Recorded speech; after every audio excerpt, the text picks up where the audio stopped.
Hello, my little jungle friends. Hello, everyone. How's everybody doing? Nice to be here with you guys. Hi, Catherine, Sarah Jane, Tracy, Sharon, Bumblebee, Lindy Lou, Skippy. Who did I forget? Catherine, of course. Bethy, my little jungle friend Dave, Sugar Beet. Hi, welcome. Debbie. Mom in the Shoe. That's a great name. Hi, welcome. Halan Vara. Oh, nice name too. Hi, welcome. Aussie True Crime. Hi. Annette, Clint, Sharon. Who did I forget? Bumblebee? No, I said Bumblebee. Hi. Bethy, Cashley. Bake Me a Wish, also a nice name. Thank you, everybody, for being here. We already have over 100 people watching. Hi, Donna. Hi, Barbara. Penny Blake. Tumbleweed. Sleepless in South Africa. Dave G, of course. Hello, Sue. Mama. Sweet Pea. Danielle. Testa. And Desiree, of course. Nancy, hi. Hi, Zoe. So, glad you're all here. Nice to see you all again. Some new people. Sweet Pea, hi. Live at Country. Hi, waiting for Dave. Yeah, me too. Hi, Gail. Yeah, everybody found their way onto my channel tonight. We gonna be... Hi, Newfoundland, Canada. Hi, Barbara. Welcome. Hi, Shadow Dancer. So, you all saw my long, boring intro, right? Hi, Debbie. I got complaints about that intro, but who cares? Hi, Taylor. Okay, what I'll be talking about tonight is a little bit of the truck. And while I'm probably the reason Dave did not sleep at all, because I was coming across, as I was preparing the presentation for tonight, I came across some stuff that I thought I'm going to include in this live stream, but it's way, way, way, way, way too much information.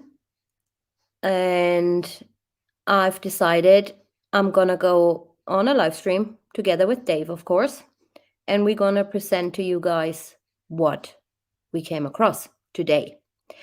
So I was working on this live stream basically all day. The past 2 days, I wasn't feeling so well because of this case is driving me insane. Woke up with headaches, bad headaches, and I didn't even know if I could make it tonight, but here I am. Hi, Angie. Hi, Michelle. So, what are we gonna do tonight is I'm gonna share, obviously, my screen with you, and we're getting right into this without further ado. For the people who just joined my channel, you might want to watch the live stream from May 29th, where I present together with Danielle the evidence that was taken in and everything that has been tested. And doing today only the truck, I'm going to go a little bit more into detail. But yeah, we're gonna get right into this and I'm gonna share my screen with you guys. So let's do this. If you hear some commotion in the background, that's my son. He's refusing to go to bed.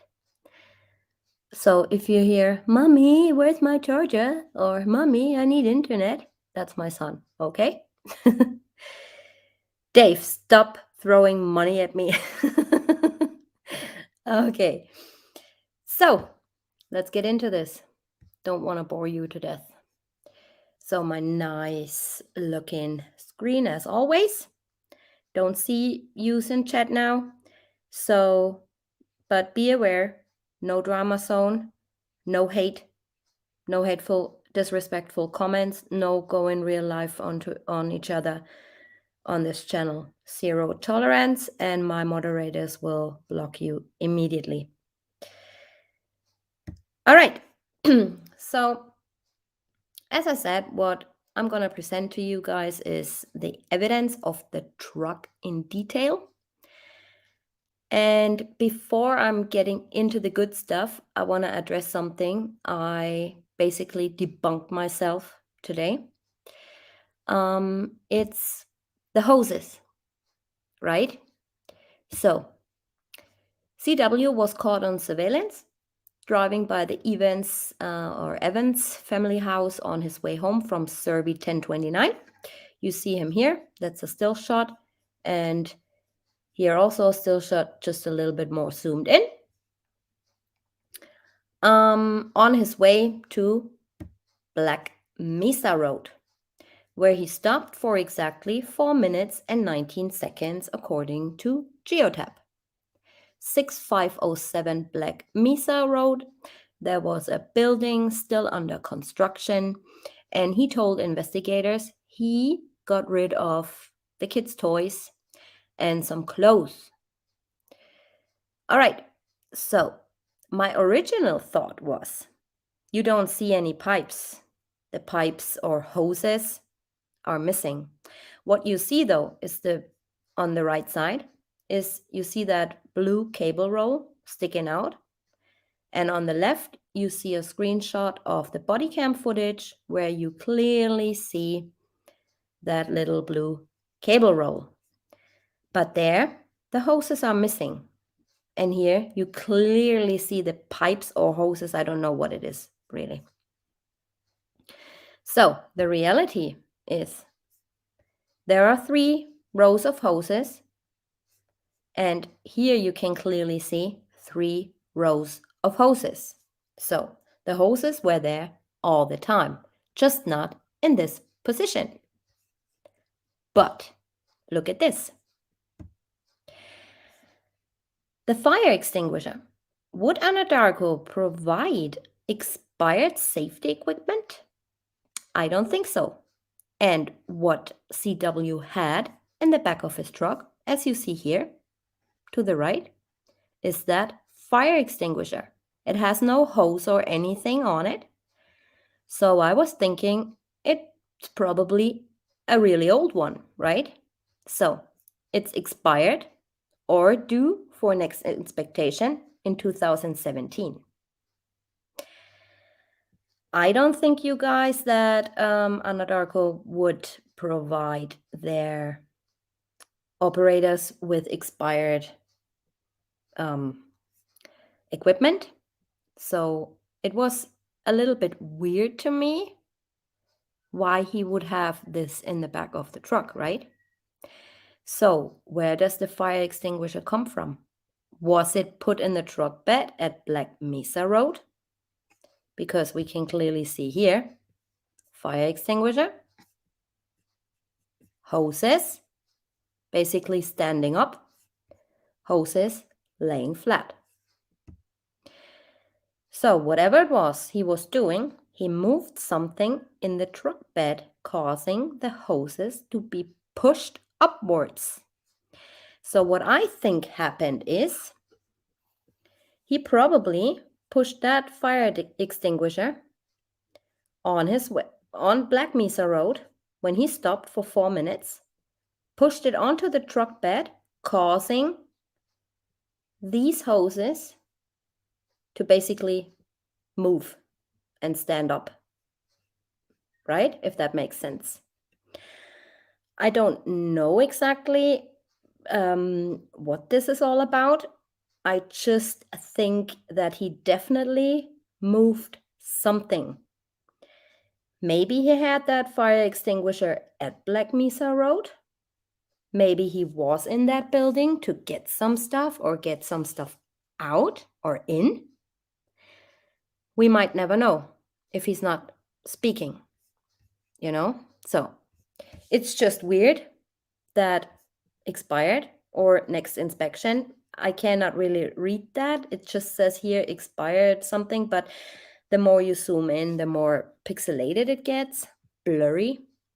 So yeah, don't think that Anadarko would provide their operators with an expired fire extinguisher. Especially, this is important, right? To have one in case of a fire. Okay, that's what I just wanted to tell you guys, that I debunked myself. Basically, the hoses were all the time in the truck, but we never know, or we don't know, what he did or what he moved in his truck bed to make them hoses stand up, right? Maybe we find out someday. So let's get right into the evidence. This is the good stuff now. And I hope you guys are satisfied with what I'm going to present to you tonight, because this basically was doing my head in. I came across so much stuff while doing that preparation. But like I said, Dave and I are gonna make a live stream on our findings very soon. So for a detailed overview on who asked for evidence, who collected and stored evidence, what evidence was taken, processed, refused, and why, watch my video, Where's the Evidence, May 29th. This is the little thumbnail of that video. It's all explained in great detail on who collected, who stored, what happened, what was tested, what wasn't. Excuse me. And since I'll be going into the truck today only, this might be of interest to you guys. Okay? So I still don't, I still have not figured out how to link a video directly into a live stream. So I hope you don't mind, guys. I just do it like this until I figured it out how to do this. Because I always watch people, like beauty channels and stuff. They link up stuff in their, not in their description, but they say like, click on this link here on top of my head or something like that, and it will redirect you to that product. And I click on it and I buy that stuff. And I haven't figured out how to do that with videos. So bear with me, guys. All right. So we're talking about trace lifts or tape lifts, or AKA adhesive lifts. It's basically all the same. Sometimes it's called trace lift, sometimes it's called tape lift, sometimes it's called adhesive lift. So the process of taking evidence, this can be DNA, hair, fingerprints, anything basically. A clear tape is used. Then you repeatedly apply the tape or them sheets to small areas until most of the stickiness is gone. Tape is folded back upon itself, taped to a glass slide, or taped to a piece of plastic. The glass slide they use for putting evidence under the microscope as well. Then, of course, you have to put the evidence in separate labeled containers.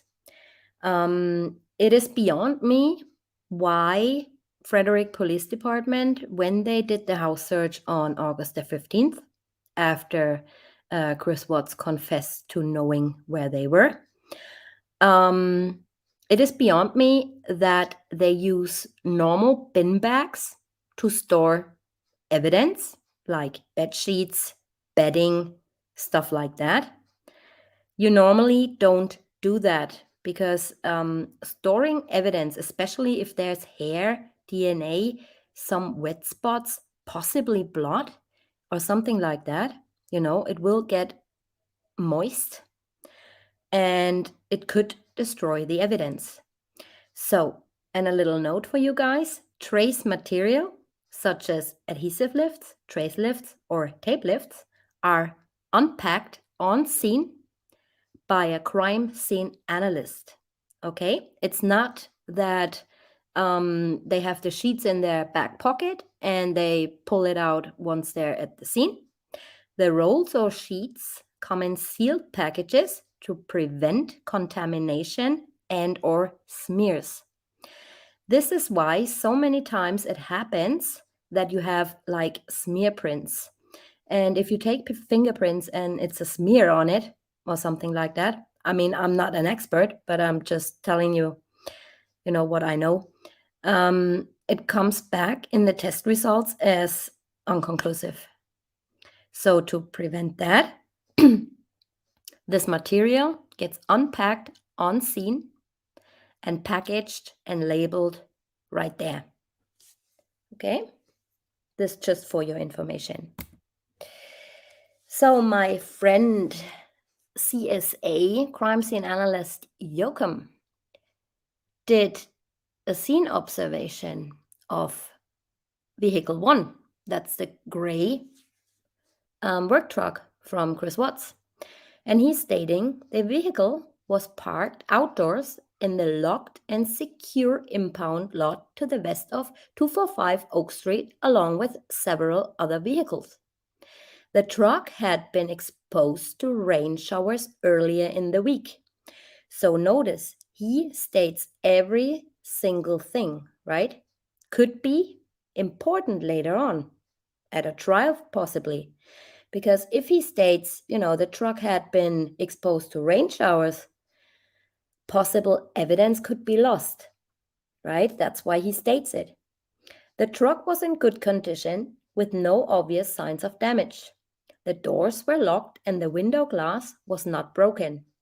The truck was an alternative fuel truck powered with compressed natural gas.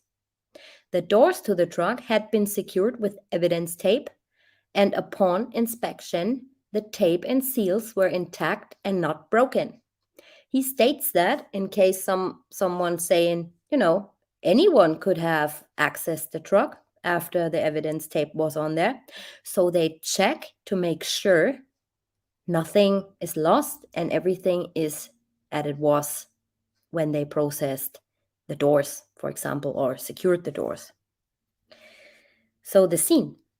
In the bed of the truck was affixed toolboxes and fuel tanks, hose implements, as well as miscellaneous hand tools, which included a round point shovel, DY8 labeled, a square point shovel, DY9, and a sickle, DY10, were identified and collected.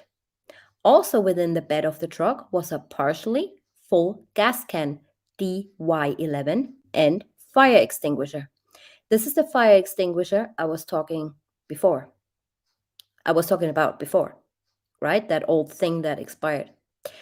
Located in the front passenger compartment of the truck, a roll of black plastic bags was observed and collected from the front passenger side floorboard, DY13.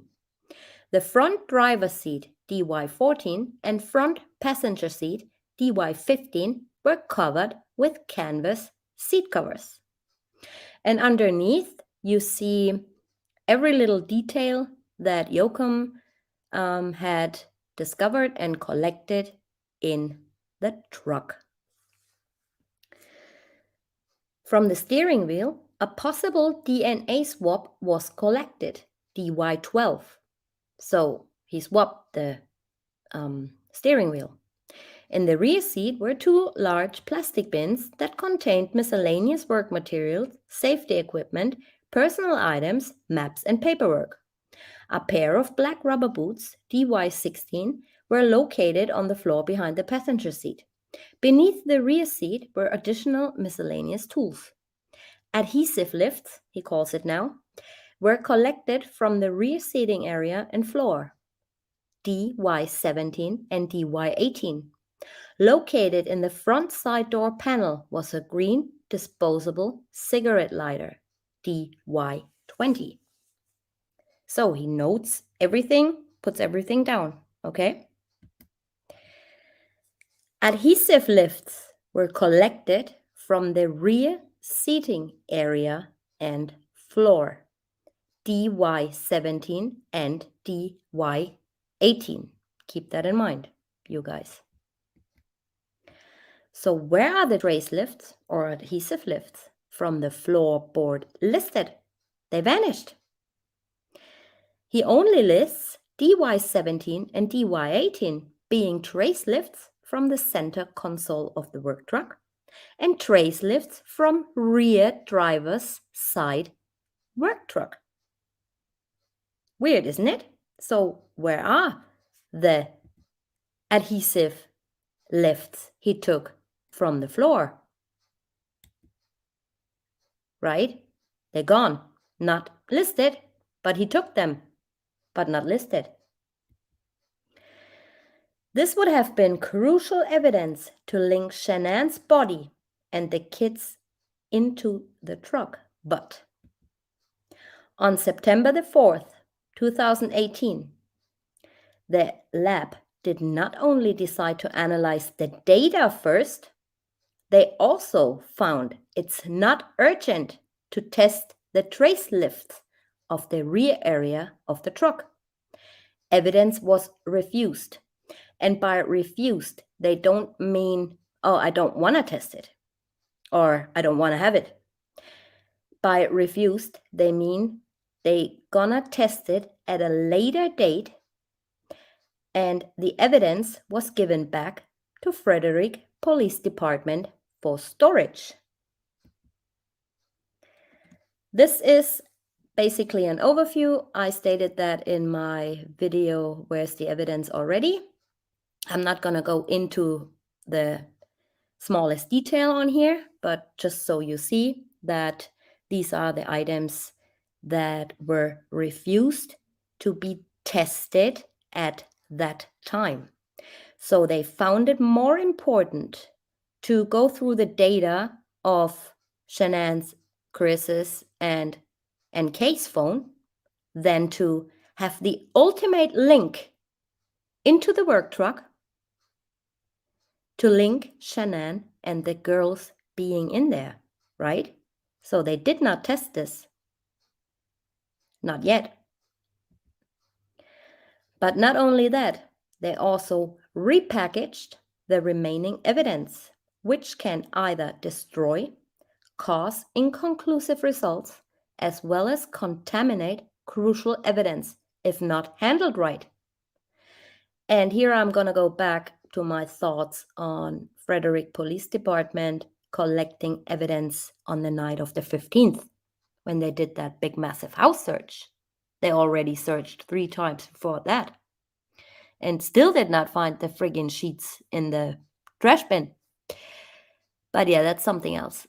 So they handled it not right. And these are the items, you see. They have just been replaced, repackaged, even renumbered, right?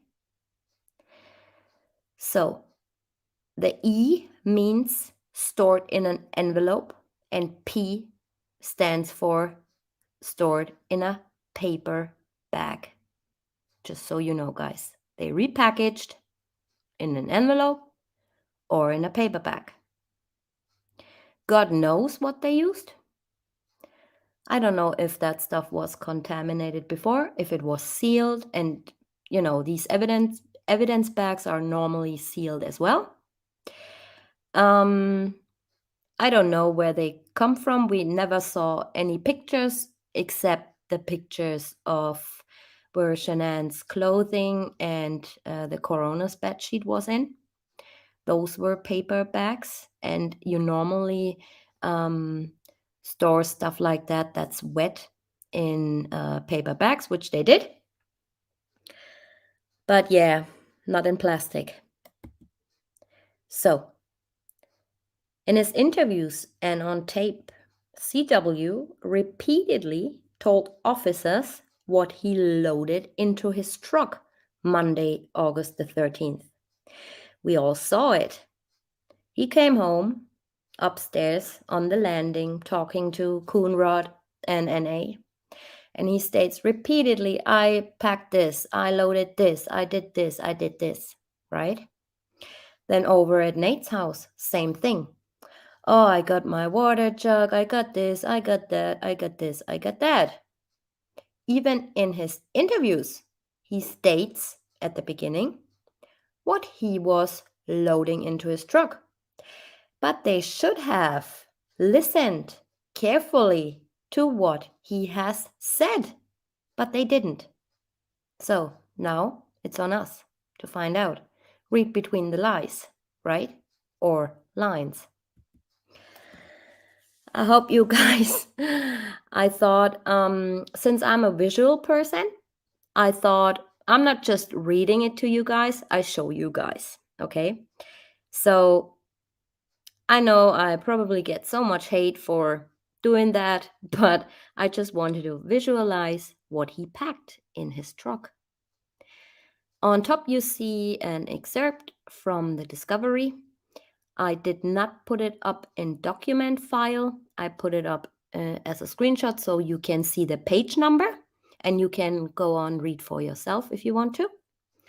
So what he says is, filled my water jug up at 5:15, went outside. Back of my truck, I had loaded up, had my book bag, my lunch box, computer, water jug, my big clear container. I put big clear containers in my truck so it's easy to pull out, pull in, just depending on what I'm going to use. So this is some of the items he says he packed. Water jugs, book bags, miscellaneous tools, his lunchbox, clear containers, his laptop, toolboxes, and some coolers, he said at Nate's. That's why I put the little blue cooler in there as well. So now let's check what the crime scene analyst Yokum found. So this is what he found by examining Chris Watts' truck. Right? We listed it all already. This tells us that CW did not remove any items from his truck before it was towed away. All listed items, all the items Yokum lists, were still present at the time of collection. So he did not remove the fire extinguisher. He did not remove the hoses. He did not remove anything. He did not even remove the shovels, right? And you would think that is evidence. He might want to get rid of it, but he didn't. He left everything in the truck he packed or loaded, okay? I'm sorry, I could not find, on PixArt, I could not find black rubber boots, so I choose pink ones, if that's okay with you guys. So, among some personal items, these additional items were found. Black rubber boots, gas cans, miscellaneous tools, a cigarette lighter, a round shovel and a pointy shovel, a sickle, toolbox, maps, a roll of black bin bags, 2 clear containers, work utensils like safety equipment, a fire extinguisher, hoses, and personal items such as paperwork. Are you following me? Good. So, it's not important what items were found. It's important where the items were found, right? Who cares if he had rubber boots in? If they were black or pink, who cares? All this stuff is work related, really, right? So he did not remove anything. It's work related. So on the back seat and floorboard of the rear area, Yokum states, in the rear area were 2 large plastic bins that contained miscellaneous work materials, safety equipment, personal items, maps, and paperwork. A pair of black rubber boots, DY16, were located on the floor behind the front passenger seat. Beneath the rear seat were additional miscellaneous tools. Okay, you still following me? So you guys, look at this. 2 large plastic bins on the back seat. Black rubber boots behind the front passenger seat.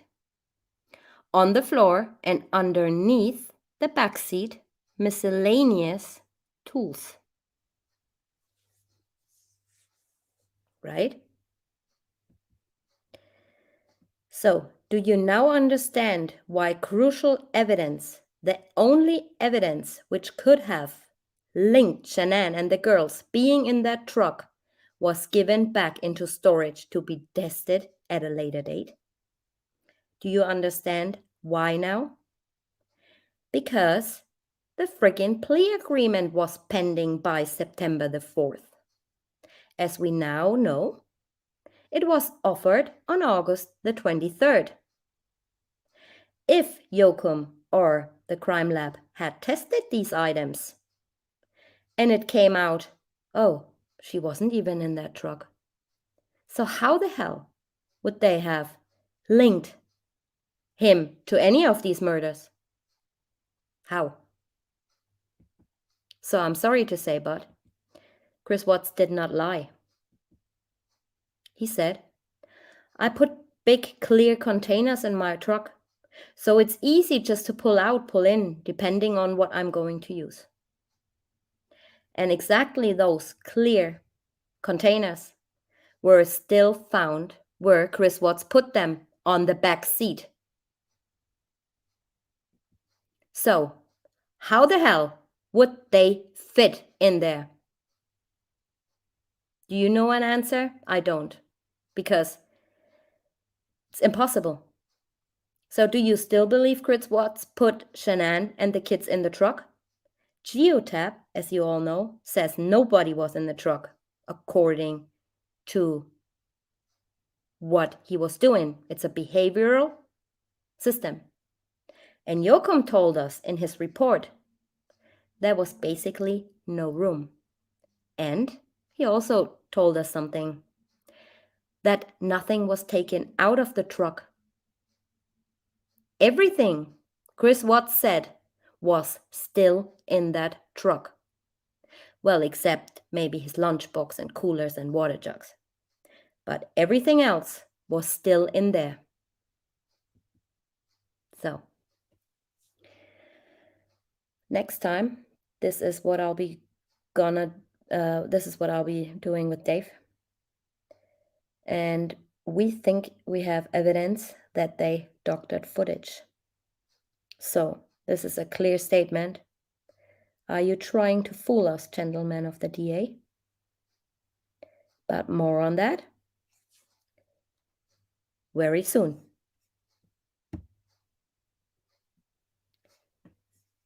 And I'll be greeting my little jungle friend Dave, but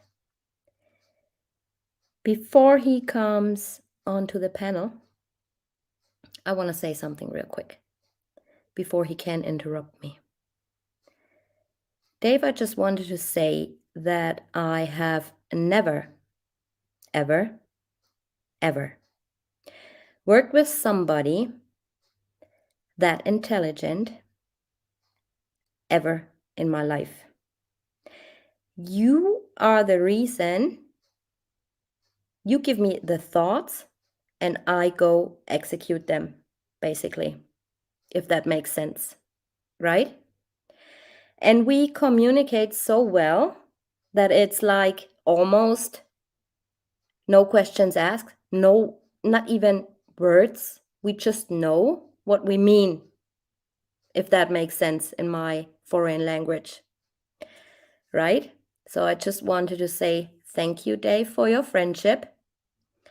And I really appreciate what you're doing for me the channel, and I'm really happy to cooperate with you on this case. And together, we're gonna be a fantastic team. We are a fantastic team. Together with everyone else, like all the moderators, Dave G, who provides me with awesome information, Catherine also, who is, just a star in enhancing and doing all that stuff. I just wanted to say a big, big, massive thank you to all of you guys. I would be helpless and really nothing without you guys. And together we can really blow this case wide open. All right. So now let's say hello to my little jungle friend. Hello, my Good little jungle morning. friend. Thank you, Good pretty morning. smart. Thank you so much. Good morning, everybody. Good afternoon. Good evening. It's Hi. great to be here. That's you almost put a tear in my eye. Then that was Aw, I needed to say this. beautiful. Absolutely beautiful. Thank you so And much. Lasso, how dare you friggin' strike my friend's channel? Yeah. This is absolutely ridiculous. And I'm telling you guys, honestly, if somebody listens to this from them, from their fake bullshit company, if you're doing this again, we're definitely going to sue you. No fucks given. Sorry to say that harsh, but I don't care if you're overseas or in America or somewhere. I don't care. We're going to sue you. Okay, go on, Dave. Rant over. Well, you've done a sensational job. Thank you, Queen Honestly. There are people out there that are now. I'm going to ask the question that we're all going to ask, and I'm actually going to ask you. You and I both know the answer to this, and I've known the answer to this for the last 9 months, pretty much. When you described the boots being behind the front passenger seat, which means they're behind the front passenger seat and they're on the floor. Right. So it's very important. When you describe the two big containers full of miscellaneous tools that were on the back seat, when you describe there is paperwork untouched on the floor of the vehicle, and all the other miscellaneous items that are actually in the back seat of that truck, there is absolutely no way anybody could fit an adult human body No, in the back of that vehicle, or absolutely not. two children. No. So this is the point of the live stream. For those that didn't pick up on what this live stream was all about, it is about there is no physical way you could fit a human in the back of the truck. No. That's how we are proving that Chris did not take Shanann, Bella, and Cece out to Survey 319. Am I correct on that assessment? Yeah, you're 100% correct. Thank you, Michelle. 100% correct. Well, this is not such stuff what we make up. This is all in the discovery. The answers are all in there. You just have to look for it, right? So if there were, sorry for my pink rubber boots, by the way, but I couldn't find any black ones. Also the pink rubber boots, the black rubber boots. Sorry, I'm getting confused You now. used pink, right? The reason pink ones were used, as Tanya described, everybody, the reason pink were used, she couldn't find any black boots in the program she was searching for images for, and so she used pink ones. That's the reason that Chris did not have pink. I saw comments while you were doing the presentation. Chris didn't have pink bloody boots in his truck. Yeah. Okay. Okay. Okay. So he did not have pink boots. Okay, for everybody Correct. in the back. Yes. I just could not find a sticker on PixArt of a freaking black rubber boot. So Yep. I chose pinks. Yes. Okay. They would have Yeah, looked quite sexy on him. I'm probably. Yeah, sure. probably. Yeah. Yes, this is the finding, basically. So, what this also tells us, Yokum has no reason to lie about anything. He's a crime scene analyst. He is independent, as what I found out about him. And he has no reason to place or miss evidence. No reason at all. He processed the whole scene, the house, survey, everything. And he also processed Shanann's Lexus. Um, yeah, so everything basically what Chris Watts was saying he loaded up in his truck that morning was true. He did Absolutely. he did put those clear containers. And by the way, guys, this is what I think you see him picking up or dragging. It's just a thought, it's just my opinion, my view. You might have a different opinion, but this is what I think he is picking up or dragging. I firmly believe that the object that he bent over, or slash everybody thinks it's Bella. In my humble opinion, I believe he was picking up Dieter. Yeah, I probably. believe he bent over to pick up Dieter.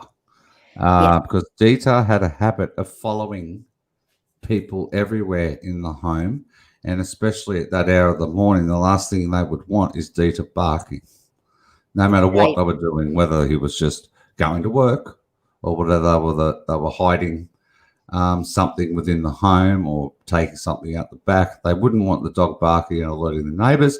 So I Mm-hmm. believe he's gone and bent over and picked up Dieter. Yes. That's honestly That's what I believe definitely he a did. possibility. Also, if you look at the shadows, right, we all know that Nate's camera is not the best. And if you look at the shadow that is supposedly walking towards him, you don't see his shadow. So, what I'm thinking is he's ghosting himself. That's what it is. You don't see him going back and forth that much, even though he is going back and forth. But when he comes back to pick up an object, I think that's what we see coming out of the garage is his own shadow just a few seconds before that. This is what I believe. Or Dieter. Yeah, possibly. Yeah, it's highly probable because there's the lights out the front of the house, and there's also the garage lights inside the house, which is actually going to create one, two, three, four different shadows. Right. You know, Mhm. depending on what angle you're actually standing at, etc. There's going to be probably four different shadows around Yes. you, Yeah. just because of there were lights on. So the thing is, everybody, this is what people need to realize. The guy is supposedly dragging Shanann. I'm sorry about being so um, callous, I suppose, is the way I'm saying this, but dragging Shanann and placing Bella and Cece in the work truck. Yes.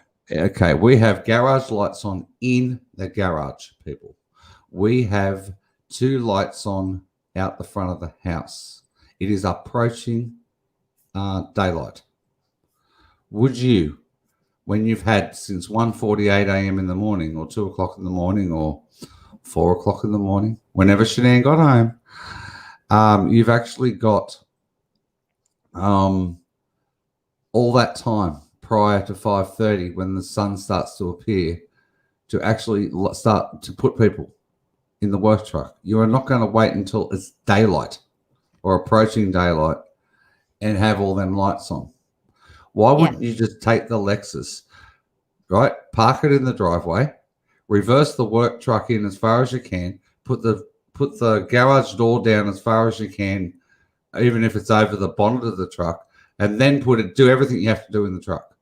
Why wouldn't you do that? That'd be a lot easier than dragging a human down Yeah. a driveway and into the back seat of the truck. I'm Exactly. sorry, I don't care. I don't care how stupid you are. I don't care how smart you are. You are not that dumb. I'm truly No, sorry. You are not that dumb.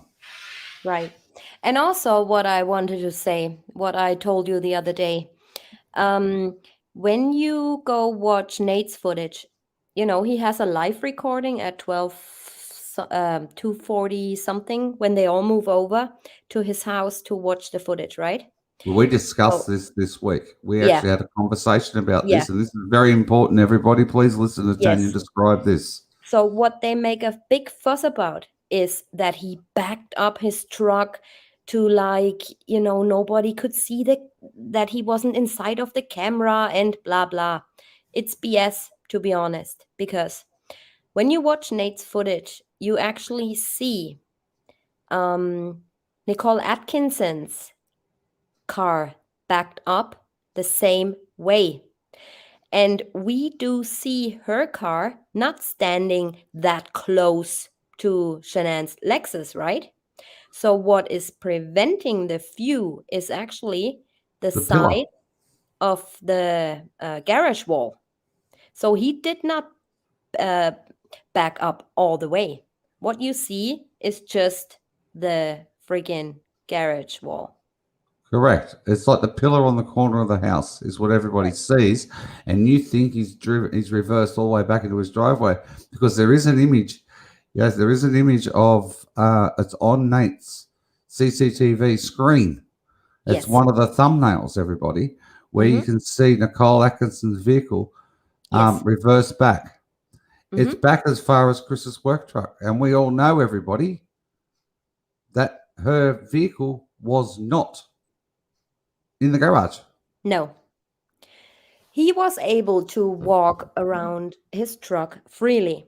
Like from left to right, he went behind his truck, in front of his truck, to the left, to the right. Right? He was freely doing this without um, any objects or anything, or had to squeeze through or anything like that, you know? So this indicates that he did not back in, like, to no end, like bumping into Shanann's Lexus or something like that. And Correct. also, what I wanted to say about the shadows real quick again. When you see the shadow walking out, um, you normally have around, the end of the shadow part, if that makes sense, is kind of round if it's a human being, and this shadow is kind of pointy. So this, to me, doesn't look like a human being or a child or a man or woman or whatever. It just doesn't look like it. And also the lights coming from outside. That means he had 3 lights on his garage.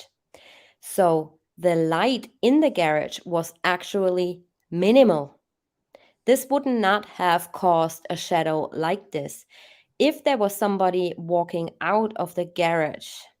And you see that when you watch his actual shadows. You see that all the time. The shadow goes underneath the truck to the right because the light source coming from the left is stronger than the light source that's in the garage. And you Yes. don't see that either on the shadow walking out of the garage. So, in my opinion, it's his own or Dieter. Yes. And what people also need to know, I'm just going to briefly touch on something which isn't going to give away too much information. Yeah, sure, go ahead. Okay. You came across something in the Discovery that I came across in the Discovery 9 months ago, but that's me. That's just something I came across. I didn't really think much of it. Okay, but you came across it and you went, oh my God, wow. Wow, wow, wow, wow, wow. It's a page in the Discovery, everybody, when this is going to lead into our little live that we're going to do coming up with that thumbnail that you put up before. Yes. Okay. Detective Dave Baumhover states he went and viewed Nate's footage. Mm-hmm. And he actually says in the discovery that Chris Watts reversed his work truck up to the house. He continued to load his vehicle for 10 minutes and then the tape stopped. Yep. And that, my friends, might give you an idea of where we're going in the near future, what we have to discuss.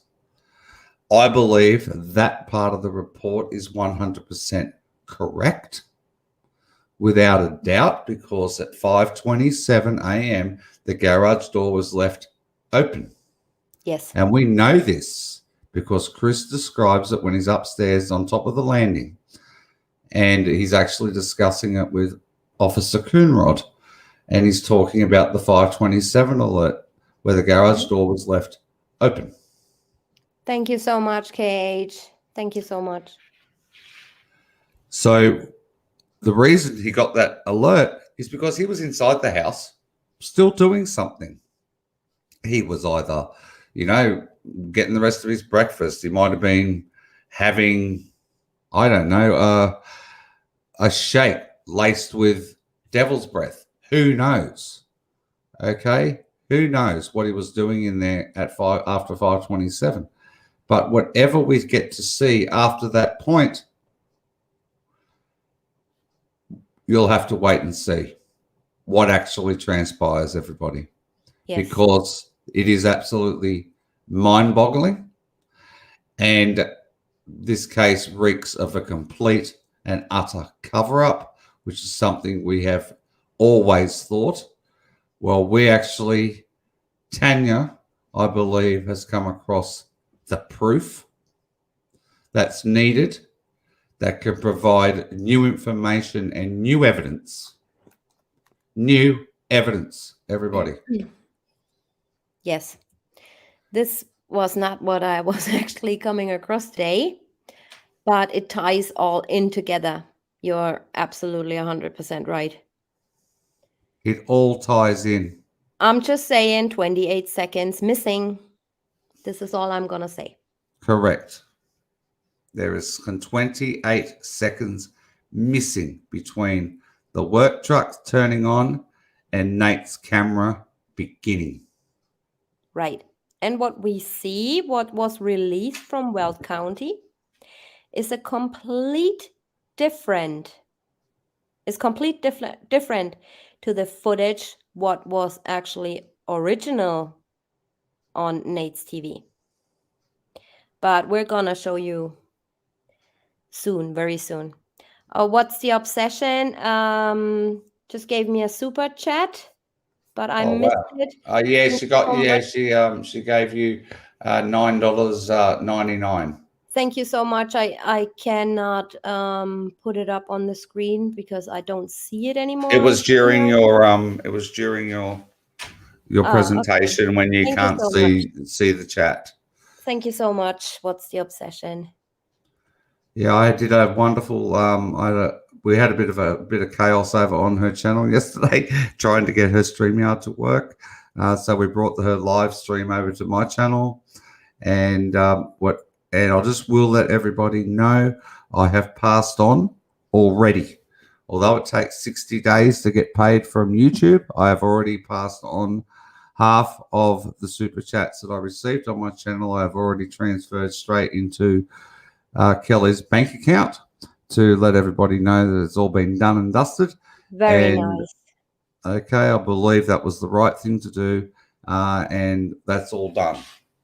Nice. She was a wonderful live stream. I enjoyed her company very much. She's doing a great little job on her own, and her making of videos is incredible.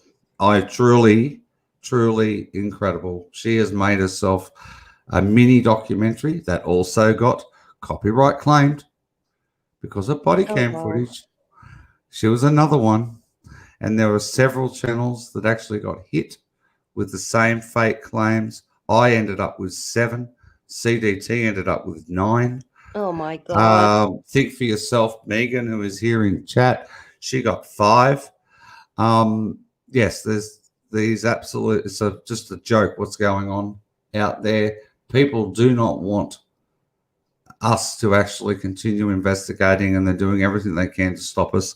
But we have the right to discuss this case for as long as need be until the powers that be, the ones that are truly out there who truly want justice, are going to listen to us. Yeah. Megan, who is accusing her of murder? I think I missed something. Megan's written up because Megan has a theory that this is a psyop. Okay, and and the thing is, there are several parts of this case that are staged. There's several things in this case, but I believe the murders are factual. I Okay. believe it's absolutely true. And why is it okay to accuse Ankei of murder? Well, she has motive. She has reasons to actually be involved in No, the you case. don't need to leave, Megan. I was just thinking I have missed something in chat, probably. It's okay to have, your opinion and your theory. Absolutely. And I've always said that. Absolutely I've okay. always said that to Megan. Always. Yeah, no problem, Megan. You stay here. Lady, you stay put. Please.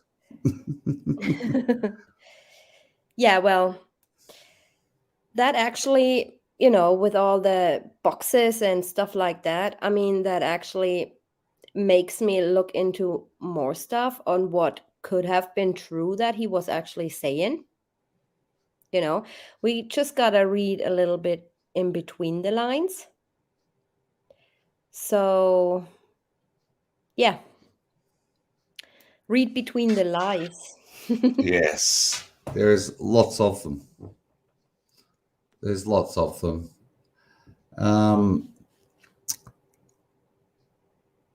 just we'll just have a look at this, and hopefully you'll be able to answer some questions that people might have for you, because you kept me up all night. I can keep you up a bit bloody longer. Okay, is that okay? Yeah, sure. TJ? I had 3 hours sleep, everyone, all because of this woman. And then I get on here, I'm so I sorry. wake up, and she says, "Oh, we're not going to talk about what we found." Oh. No. I said to Dave, I'm gonna include that in the video. But then you know me, I have to explain everything in great detail and I bore Yes. the shit out of you guys. So I said, you know what? No, I'm not doing this on this live stream. Probably gonna be too much information and people get confused. So definitely, I don't know where, like on my channel or on Dave's channel, but we definitely gonna tell you what's going on. Yeah. Yeah, absolutely. Couldn't sleep. Oh, And you yeah. know what, guys? I requested like 3 times the digital discovery from Well County, and every single friggin' time my link was expired. So Dave sent everything to me Well, today. no, I know. I only sent you one folder. Yeah, It's one folder. actually, I believe it's the second. It's the second most important folder, because it's not the one with all the body cam footage and all of that. That's in the big 55 gig Yeah, folder I have all that that. they I provide you have with, all that. right? But the 10 gig folder is the Yeah, one with all the small information, and it's actually I've even got Jeremy Lindstrom's David Colin's first interview, and right. Jeremy Lindstrom's. So I'm lucky enough to actually have them before they took them out of the discovery. There's actually a lot of things that you'll actually have in there that you've never had before, because I've actually got them before Yeah. they've removed them. You people have got no idea the stuff they've taken out of this discovery. It is unbelievable what they keep deleting. Yes, I had requested some stuff in 2019, and I stored some of what I thought was important on my hard drive. Now I wish I would have stored everything since they keep deleting and redacting stuff. But yeah, we just have to go with what we basically have. And we're still finding stuff, going through everything. And every time I do a prepare for a live stream, I come across some other stuff. And, it's never running out really with this case, content wise. So there's going to be a lot to see in the future. Yeah, Autumn Renee, that's Criminal Imagination. Well, Autumn Renee's on her name now. Dave, you mentioned something in the discovery. Did you say what it was or no? Yeah, I was just talking just then about there's a 6-line paragraph from Detective Baumhover where he's actually discussing, he actually mentions that Nate's camera stopped after 10 minutes of recording. Yes. And what we see in the digital discovery on the original files is, thank God I had that saved before you sent me that 10 gigabyte friggin' folder that took Yes. forever to download. Mm-hmm. Actually, what Nate recorded is 3 minutes and 34 seconds on the first part. It's getting worse. So, on the part you see, Chris Watts backing up and doing all his little stuff and loading his big clear containers and stuff, dragging Mm-hmm. them along the driveway and all that.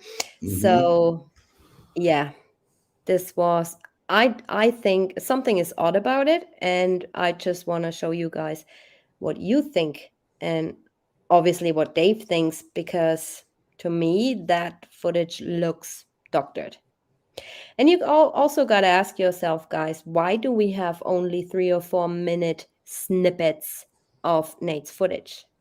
There's something fishy about this, because nobody really was able to, you know, make a smooth video. Why do they put it up in parts anyway? Why not just uploading the whole thing so we have it from start to end?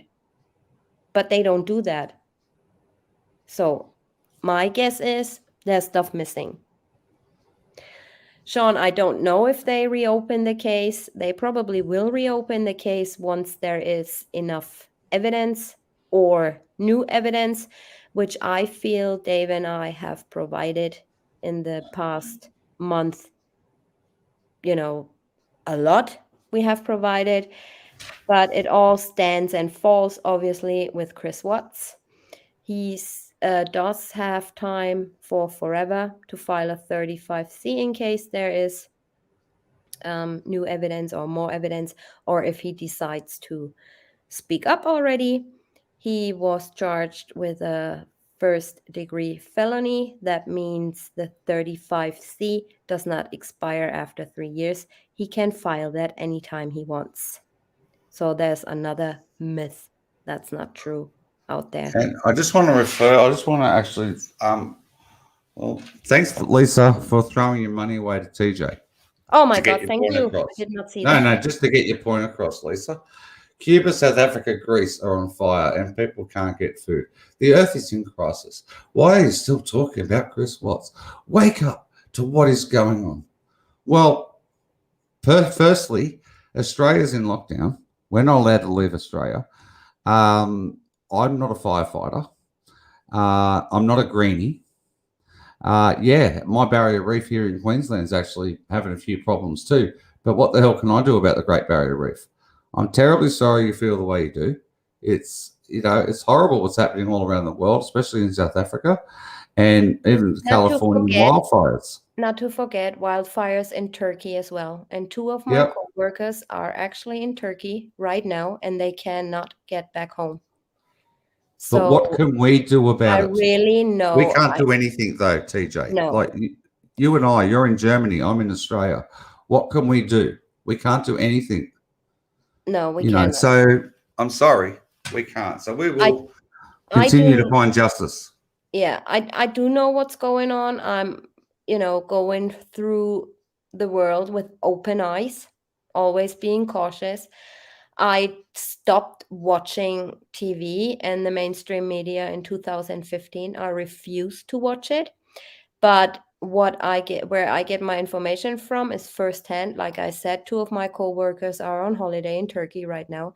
They cannot come home. It's bad, guys. It's really bad. But what can you do?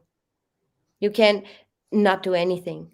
Same with here in Germany. We had the flood. We had floods. It's like people are still missing, children are missing, women are missing.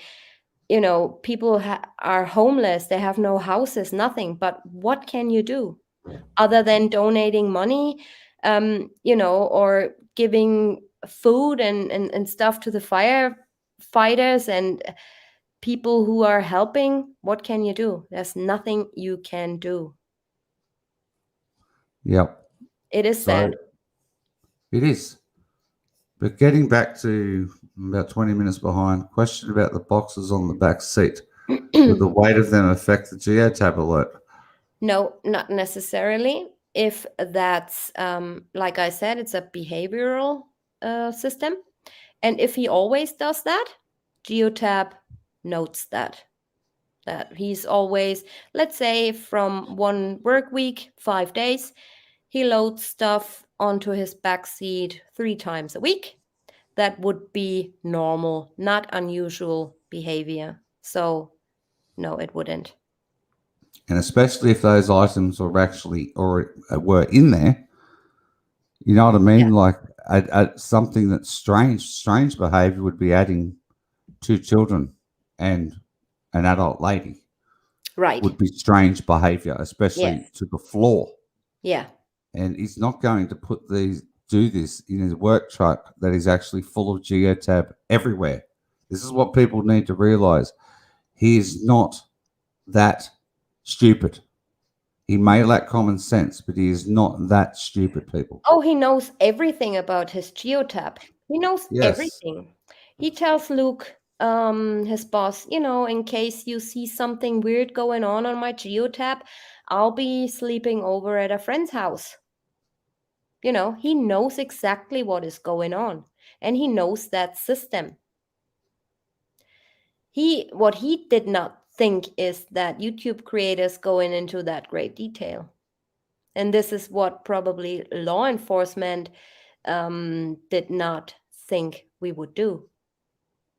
DA Rook cannot explain anything, in my Yes. opinion. His words would be, "Oh, this is not a witch hunt. I have no explanation for this. I don't know nothing about a letter. I don't know nothing about this. This is just, yeah, his words. Yeah. This So man is so not of relevance to me. It's like unreal. I mean, yeah, we are forwarding our information to the right people, and Dave and I, and not saying too much, but the ball is rolling, you guys. So there and if are, people think the case is closed, they are right. The case is yes, closed. I am yes, not. I'm not telling anybody that the case is open. I no, never have. Okay, the case is not open. no, The case is closed. Okay, the case will only be reopened is if the 35C gets approved, then it will actually be reopened. It has yeah, to be. Okay, but until that time, the case is completely closed. But that does not stop them from investigating other people. no, especially if they get information and the information hasn't stopped on this case. So they do still receive tip offs, stuff like that, and they looking into every single thing. I can tell you that for 100%. They don't say, "Oh, you're stupid. I'm not looking into this. This case is closed." They are looking. They are looking. And I think you cannot even say, police or CBI did a terrible job. I think they just obviously stopped investigating because he took that friggin' plea agreement. And it's all in the DA's hands. What CBI, Frederick Police Department, what all these people do is in Rourke's hands. If Rourke says, nah, let's reopen this and that, they would be like flies on shit. I'm telling you this.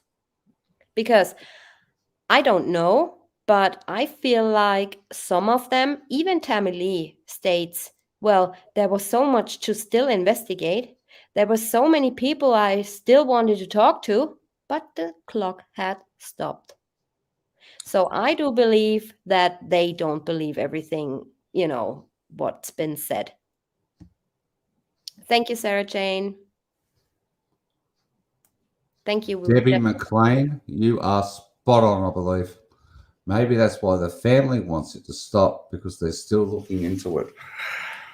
Yeah, well, the family, I don't think, the Rizik family, I don't think want people to look into it for other nefarious reasons.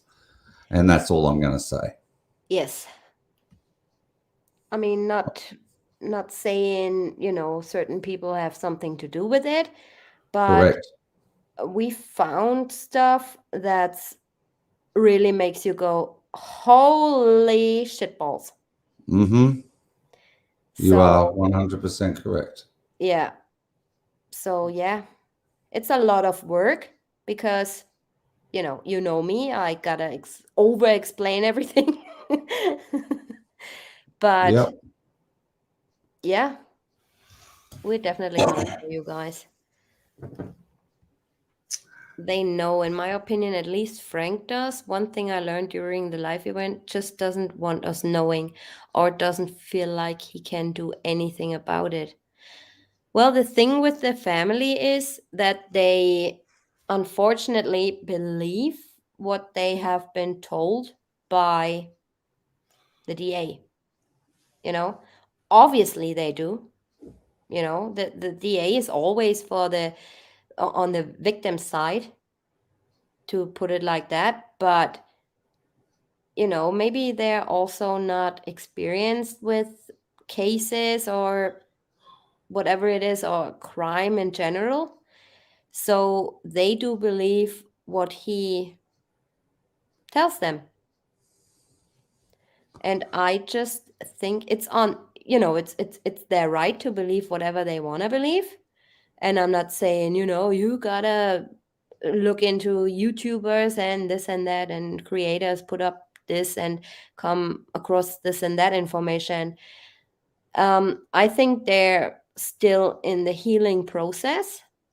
They are not ready for new information, but that's just my opinion. So I could be completely off, but that's just my opinion. I Well, mean, you it bring is it leading all. up to an important date coming up. Everyone needs to know in 5 days' time is the anniversary of the 13th of August. Yes. So I hope all creators out there are a little bit wary and they think of this as well when they decide to make a live stream on the 13th of August. I hope it's all just done in memory of the beautiful lives that have been lost, and not us discussing the criminal side No. to the case. That's something I'm hoping that the whole true crime community can get behind, and try not to discuss the case on the 13th of August, 2021, which will be the third anniversary, of course, of whatever occurred. But as people will realise, the 13th of August is also my sister's birthday. I thought I'd add. But it's also not the day that I believe everyone passed away. So that's just my opinion. Like Megan's got her opinion, or you've got yours. Mine, I believe it happened on the 15th. Right. But the 13th is the day that we all remember. Yes. So that was the day the family went missing. And the narrative states they all passed away on the 13th, which doesn't make any sense. No, it doesn't when you look into the autopsies. Correct. But yeah, I'm not planning on going or doing a live stream on Friday. Definitely not. I just leave it to other creators if they want to go live, but just gonna lay low on this day. Also, to show my respects to the families. And yeah, I think this is just something. I mean, it's everybody's own decision what they're doing, but I have decided for myself that I'm not going to be on a live stream or on YouTube in general on Friday. Yeah. If what strangled Shannon, why get rid of the pillowcases? Yeah, this is the big fat question we have. Where were the pillowcases? And oh my God, Dave, I did not tell you that what I came across today. I did tell Dave G actually. I thought you Pardon? was finally sleeping and I wouldn't want to wake you up sending you messages. Mm-hmm. I'm going to tell you in a minute. Um that's the thing, Debbie. I don't believe that if you saw the last live stream, um where we put up all the pillowcases and stuff that was found in the kitchen trash. It had, in my opinion, the same dirt on it as the sheet found at Survey. It almost looked like somebody wiped his hands on those pillowcases. And we came to the conclusion that those pillowcases um, were not in the house on Monday and Tuesday. And Because, Chris has no recollection, of course. I mean, Chris doesn't have much of a memory around this. right. But on the Tuesday when he left to go to the Thayers, he has no recollection at all of ever seeing the sheet or the pillowcases in that bin in the kitchen. No. So, what I believe is that, well, the dogs did not alert. Baumhofer stated in the discovery that he himself and several officers searched the house from top to bottom 3 times. They did not come across the stuff in the kitchen trash, and the dogs did not hit alert or anything in the kitchen, because you would think, if there's the smell of death on these pillowcases, the dogs would have certainly hit, but they didn't.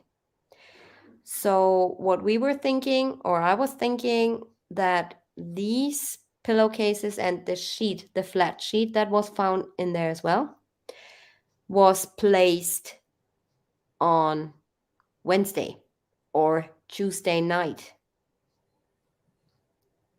Correct. And Officer Perez was parked out the front of the house until 6 a.m. Wednesday morning, but we don't know if anybody was out the back. That's one thing we don't know, if there was any, because he was the only officer that actually reported in that he was actually watching the house while Chris was at the Thayers. So we don't know necessarily if anybody was watching the back of the house. So it could have happened late at night, or it could have well happened between 6 a.m. and 8:55 a.m. before any officers turned back up on Wednesday. It could have happened in that period of time. And obviously, but Chris was not there. He but was Chris was not. over at the police station, and after that, from the police station, they were going straight to the Thea's house. He went to the Thayer's house, and during the interrogation, of course, on the Tuesday evening, where he left there at 11 p.m. after they'd already had access to his phone for an hour and a half. After that interrogation, he drove straight to the Thayer's in the grey shirt and jeans that he had on, or shorts, or whatever he was wearing, right? And then the very next morning, when he went to the airport to pick up Ronnie, he picked up Ronnie at 10 o'clock. He was wearing the exact same clothes that he wore the night before in the interrogation.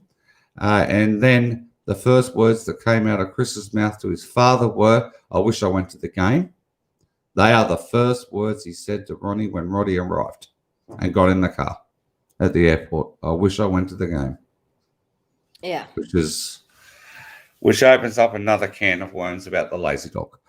Um, so the whole thing is then they then drove straight to the police station, and from 11 o'clock onwards, Chris Watts was in with Tammy Lee and Graham Hmm. Coder, Yeah. etc., until he's arrested 11:02 p.m. that night. Right. And Hazel is saying, didn't that officer Steve Wren go to the house, um, for surveillance? Yes, but that wasn't Wren. I think he was, what was the officer's name? I think it was Paris. Could it be Paris? I can't There's a few remember. of them. But yeah, he was called at home at 8:30, and they told him to go back to the house to watch it. And he states he did not arrive before 11 p.m. Tuesday.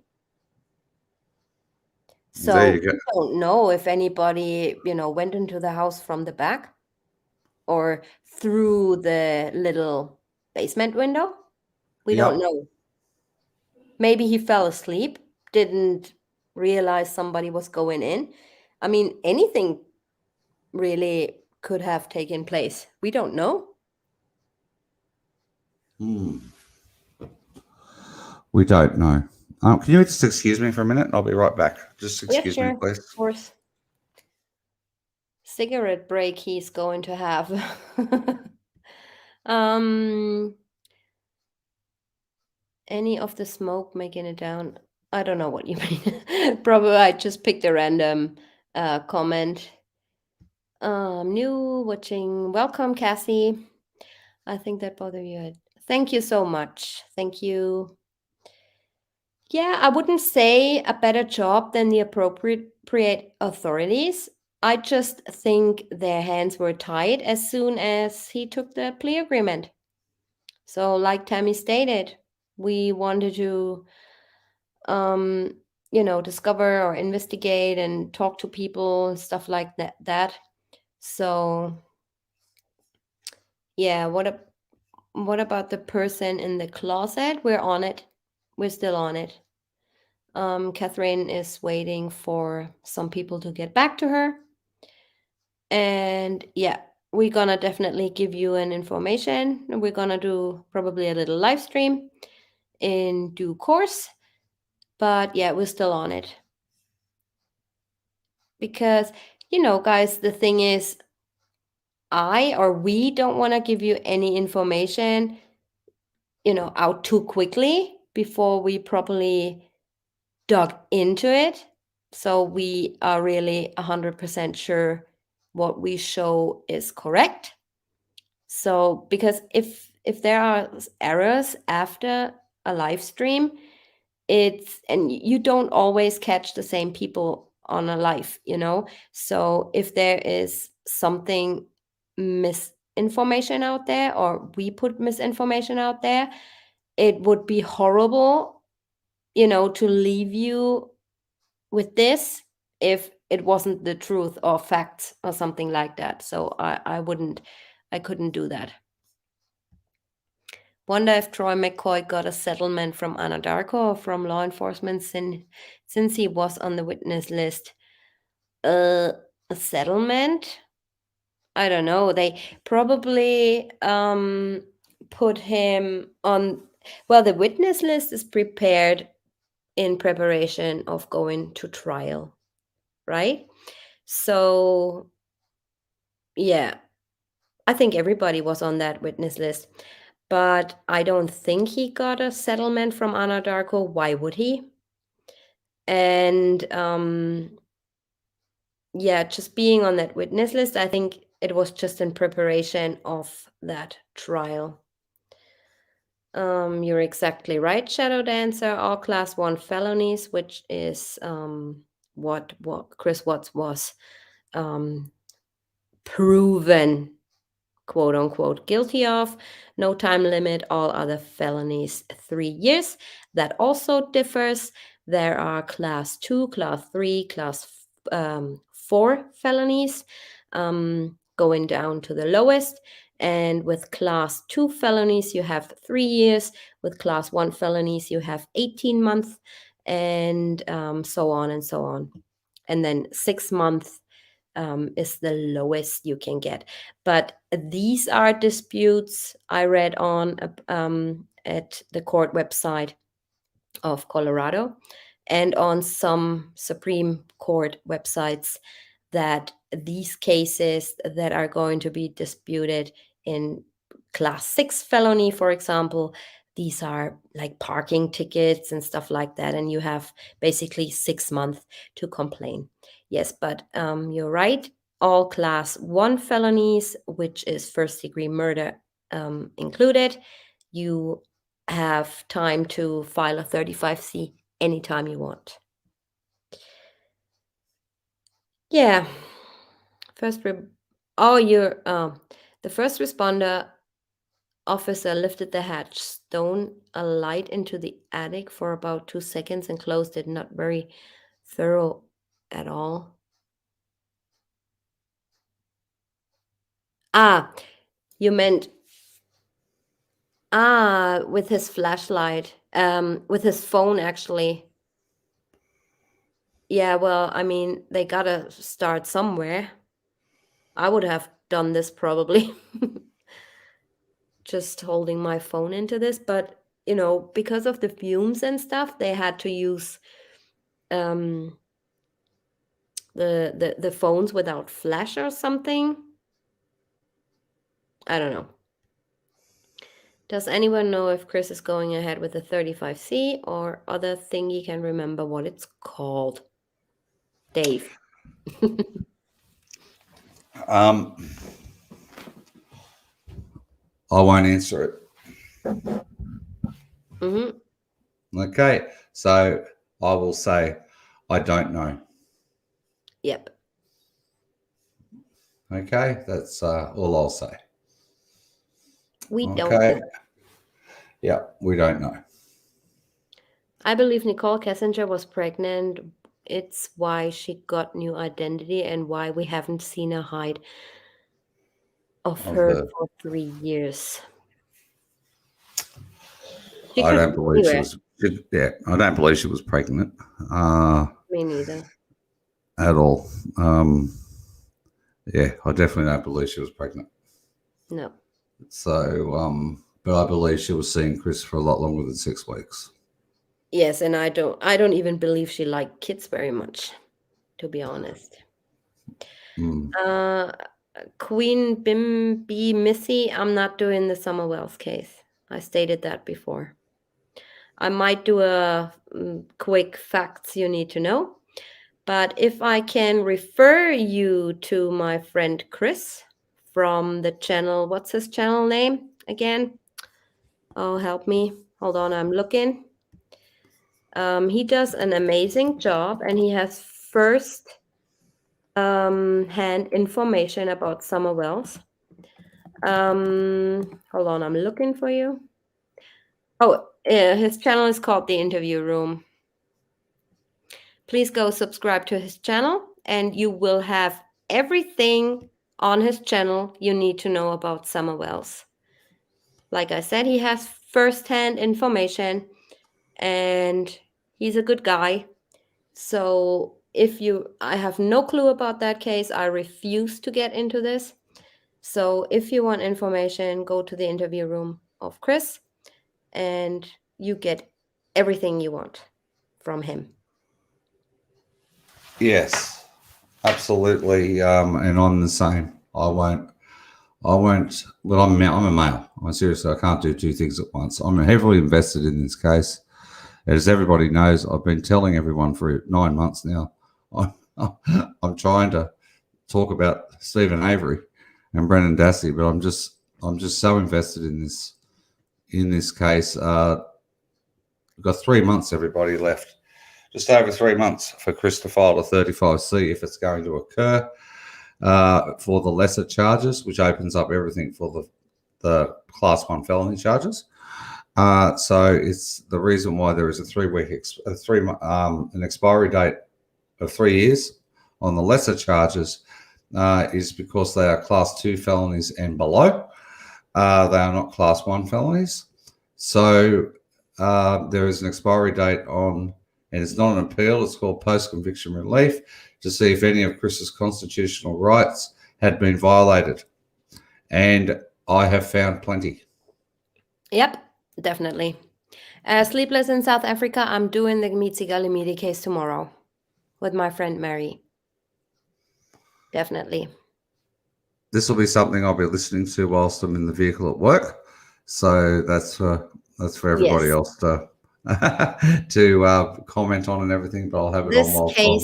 This case is as bad. Mm. It's crazy.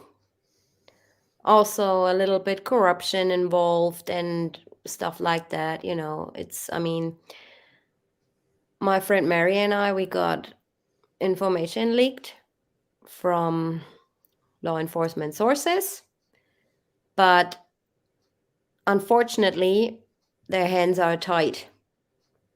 And you'll find out why tomorrow. Yes, and the Aw. Greetings to Sweden. Thank you so much, Malcolm X.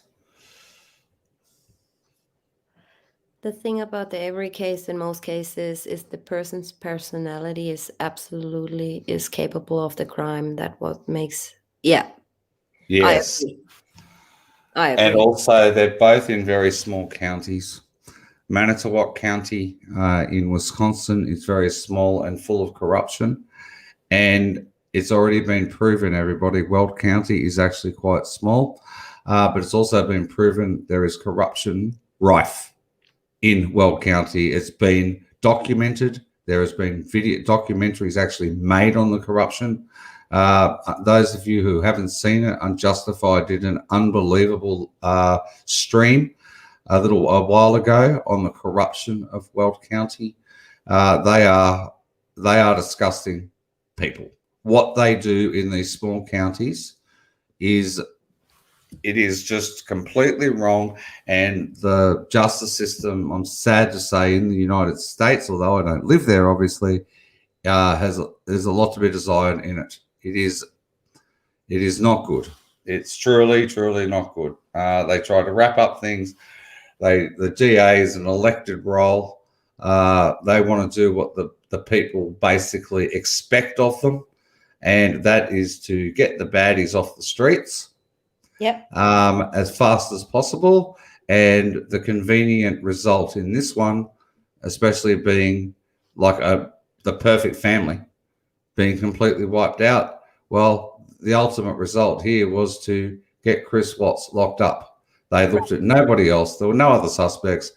They left so much evidence untouched and not looked into. You have 5 people out at Survey 319 on Monday morning, the murder morning, according to the narrative, and not one of them, apart from Chris Watts, was fingerprinted for the fingerprints on that plastic bag. It is disgusting. It is despicable what they did. Yeah, especially if you only look at the evidence repackaged. I mean, I'm not saying that they did not handle it professionally, but everybody knows if you take a piece of plastic, and you repackage it in there, you take it in your handbag, then you pull it out again, put it in another envelope. Stuff is missing, so why? Yep. Why doing it? Dave, this is a strange question, but do you think CW could be sabotaging the 35C himself? Well, his lack of memory and not knowing at that particular time what's real and what's not real isn't doing him any favors. But that has got nothing to do with him being able to file for 35C. It's whether law enforcement failed the people. And that's what the 35C is all about. So whether or not Chris can remember things or not remember things is irrelevant to the 35C. It's about his constitutional rights being violated. And we have already come across certain examples in this case of prosecutorial misconduct, which Yes. is huge. It is absolutely huge. It's the seventh item on the list, and it's the most important one. And I believe there was ineffective defense counsel, which I believe was working The DA. with the DA, and he Yes. is now an assistant DA. So there's something, and it was himself who went to Chris and the DA with the plea agreement, everybody.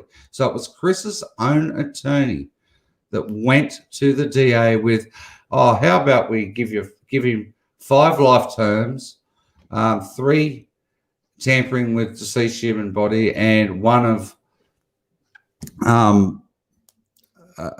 the baby. I'm just having a mind block at the moment. Nico. Yeah, the one about Nico. DA says, yeah, we'll take the death penalty off the table. Yet the ADA walks in and tells Chris Watts, we're putting you to death if you don't sign this plea agreement. Right. We're putting you to death. This is somebody who has just spent 87 days in isolation, who is coming down off whatever he was on. Yeah. Prior, and he had been on it for months, not that day or a couple of weeks leading up to. He had been on something, everybody, and we all believe it's scopolamine, whatever it bloody is, that devil's breath shit. Mm-hmm. Okay, and he was having a massive come down effect on it. He was screaming, he was doing all sorts of things. And then they say, we're putting you to death unless you sign this plea agreement. Right. Well, there you go, everybody. And then screaming and crying in the office. I did not kill my children. Blah, blah, blah, blah. On the other hand, though, speak up. Tell the truth. There must be something else behind this, why he's not speaking up. I don't know if it's lies when he says, I can't remember this, I can't remember that. I think he has snippets of what, of where his memory is lost probably. But overall, I think he remembers pretty good. This is my opinion. Yeah, that's yours. But the thing is, he's walked. Okay, let's just say I have it on very, very good. I think he is helping, or he's threatened, or his family is threatened, or stuff like that. This is what I think, because guys, if just ask yourself, if some gangsters would come to you and say, if you tell anyone, I'm gonna kill your daughter or your son, you don't know what these people are capable of. So would you speak up? I wouldn't. And Correct. People often, especially in gang-related cases I had experienced myself, people don't speak up. They don't. Because their families out there. And even though if they are in jail or in prison or wherever, they could be free if they would just tell the truth, but they're not snitching on each other. And also, it's because they fear what is going to happen to them or to their family. So they rather stay in prison instead of telling the truth. And there are many, many, many, many cases like this. Yes, and one thing I just want to add that's been shared with me.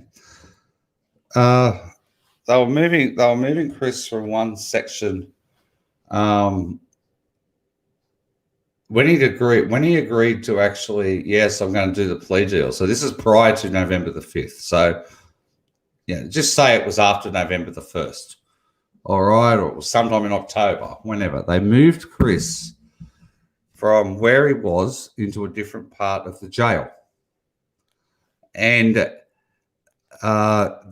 he walked past a television set, and there was the image of his family up on the TV screen as they were talking about it on the news.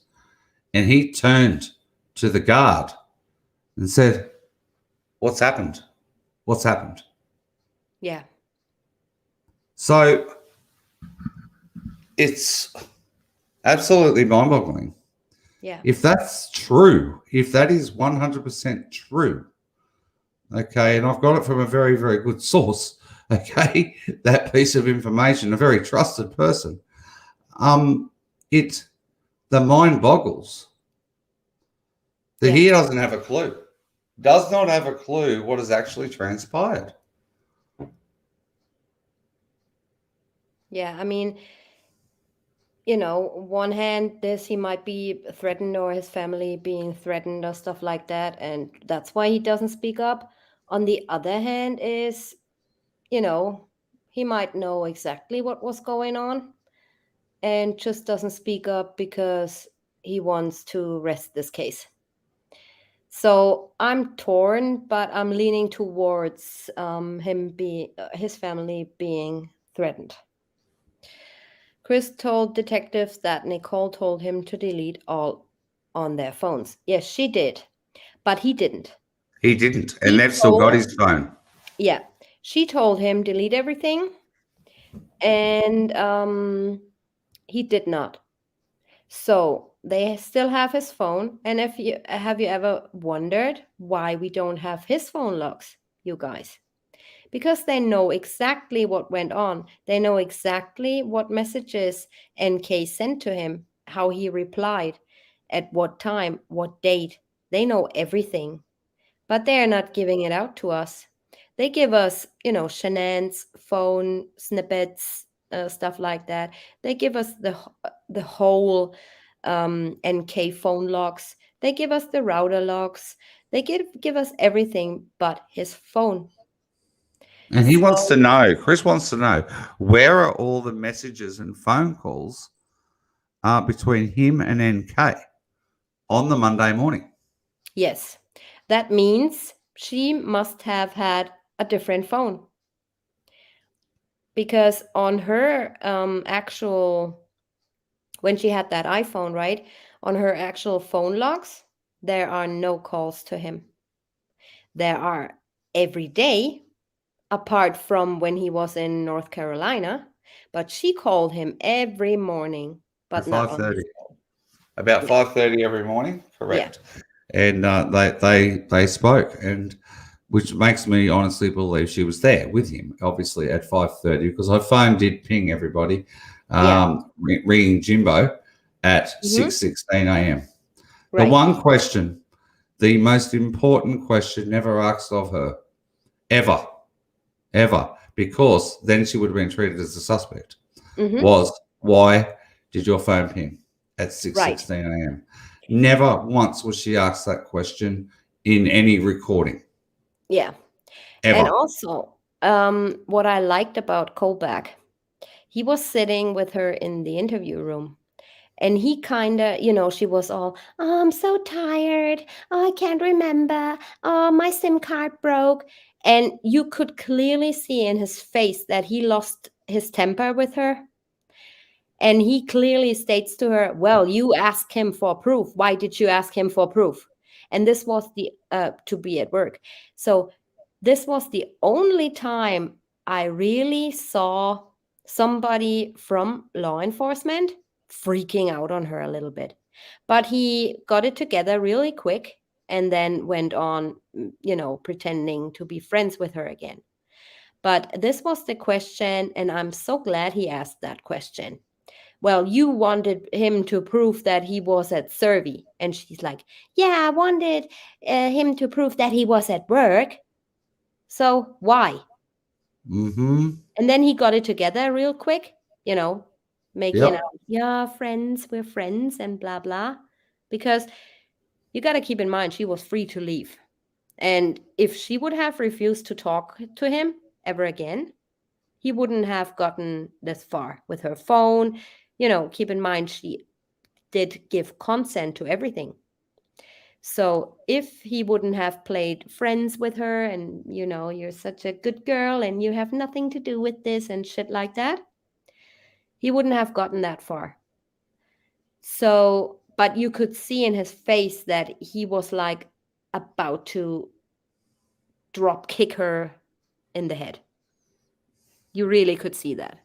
And this is when he slipped saying, well, you ask him for proof, But then, unfortunately, when she said, yeah, I wanted to know something along those lines, if he was at work, I mean, yeah, he did not ask any further. Ken, there's a question here by Gail Parker. I just want to play a very short 2 minute and 51 second audio that I played for you last night. Gail says, Yes. how could those kids fit in that small hatch? It seems impossible. Yes. I want to play everybody a little 2 minute audio. Sorry, it's an audio that has been taken out of any video. Okay, so I've got my screen down the bottom there, hopefully. Righto, beautiful. Mm-hmm. Just give me a moment, everybody. I'll just bring this up because this will make you question and wonder, how on earth does Chris know anything? So just give me, oops, close that one, won't play. Oops, sorry about this. MP4 one, will that work? Right. Right, so just give me a moment.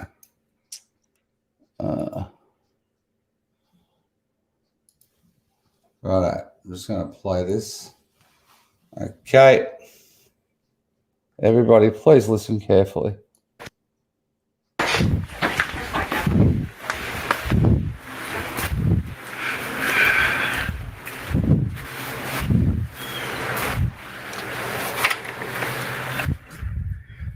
Hey, hold up.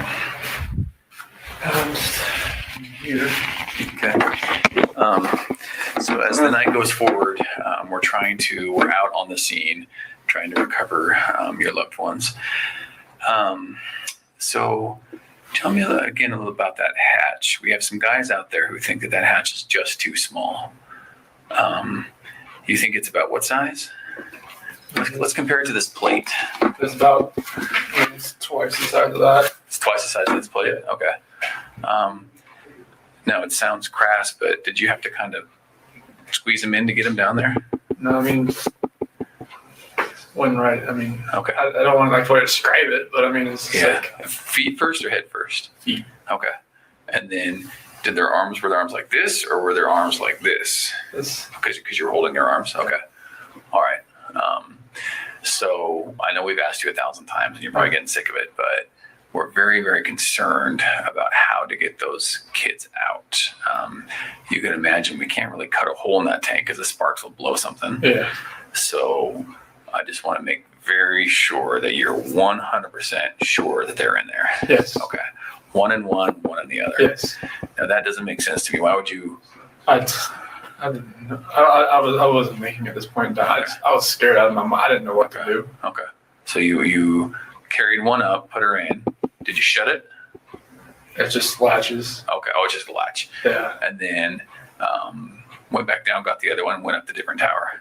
Is that how it works? It's the same staircase. Oh, it's the same to get up to both? Yeah. Okay. But they're two different tanks? Yes. Okay. So right beside each other. Okay. All right. And you didn't have to, I know it's gross, but you didn't have to cut them No, up no, or you didn't have to, no, nothing like that. no. Okay. All right. The one thing I really want to make sure is that you're doing so good right now and tonight. I would hate for, as we're trying to go out and get them, another accident happens and that comes back to you because we're out there because of this. Accident. You know what I mean? Like, if they're out there and they're trying to get these bodies, if they're not even in there and we're wasting our time. Oh, no. Okay, they're in there. Yes. Okay. Yeah, I just don't want somebody to have a spark that blows something up, and I don't want that to come back to you. So please don't waste our time. They are out there. Okay. All right. Stay here. Yes, please.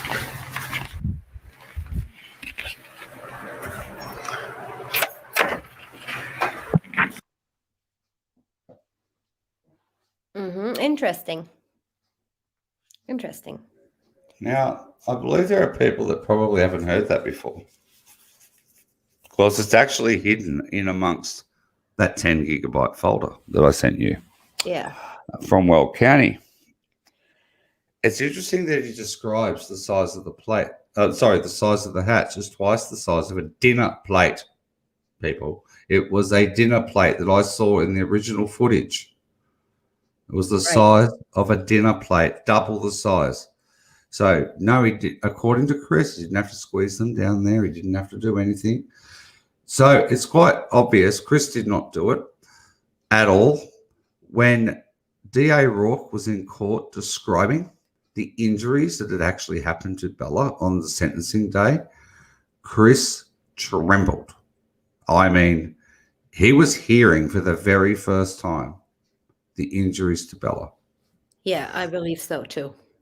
There is no way in all hell Chris Watts put his children in those tanks. None whatsoever. He's not going to take 2 trips. He still doesn't understand why. He still doesn't make sense why he would use 2 tanks. Yeah. You are not going to open 2 hatch lids if you're one person disposing of 2 people. 2 people would open 2 hatches. He did not climb any stairs. Correct. So there's that. And also what I noticed and what I told you before, Dave, is every time he does not have an explanation for something, he goes like, oh, I didn't know what to do. I was scared. I didn't know what to think. Stuff like that. You can clearly hear that, he has no clue. Otherwise, he would have answered. Also, with what put me what put my interest into was when Kobach said, we don't want another accident to happen. And he's like, what kind of accident? He's interested in what kind of accidents could happen. So this was a little bit odd to me. Yes, and KH, okay, why would Chris Watts confess and state the details of the hatches if he didn't commit the crime? This is where I become lost with the frame theory. Okay, well, I believe he was informed, KH, at some stage of where his family were.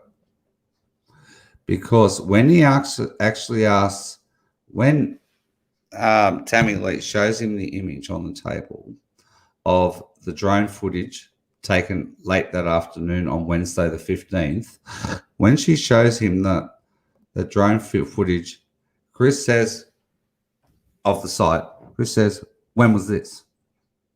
When was this taken? When was this taken?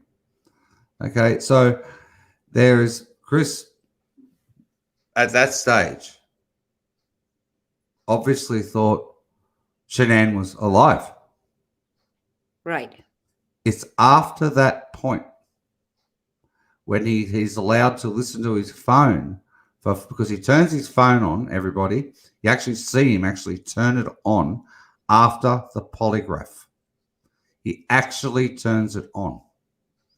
And then he looks at his phone. He sits in that room for 45 minutes at one stage looking at videos of his children.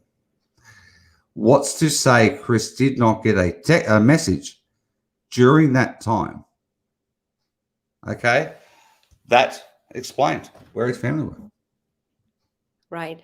That's And I also believe, like Pretty Smart had asked before, she wanted to know what he said or what she texted to him when they were watching Nate's footage. He was texting back to NK, oh my God, this is absolutely ridiculous. They'd freak out. Right? This is also something that is really odd to me.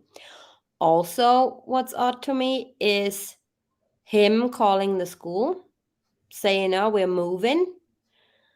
The kids are not gonna attending the school anymore.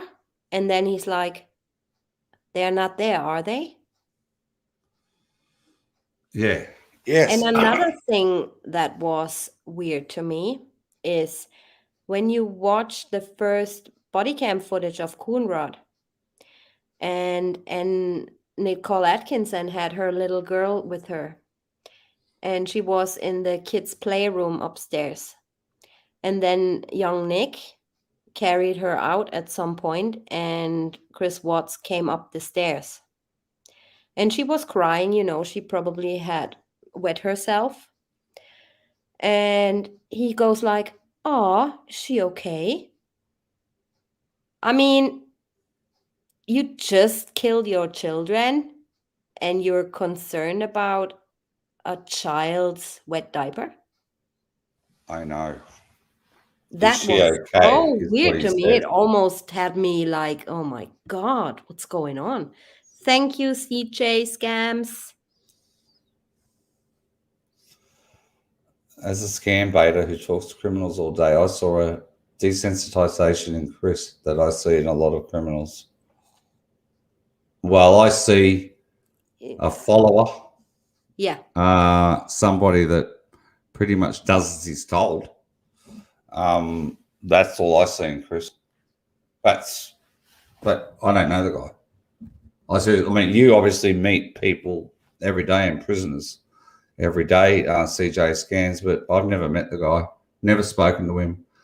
All I can do is just cast an opinion of what we all have. Mine's different to a lot of people's opinions, and it's similar to many people's, but I don't know. He's just a follower. Yeah. A follower. And I will add, I just want to add one thing.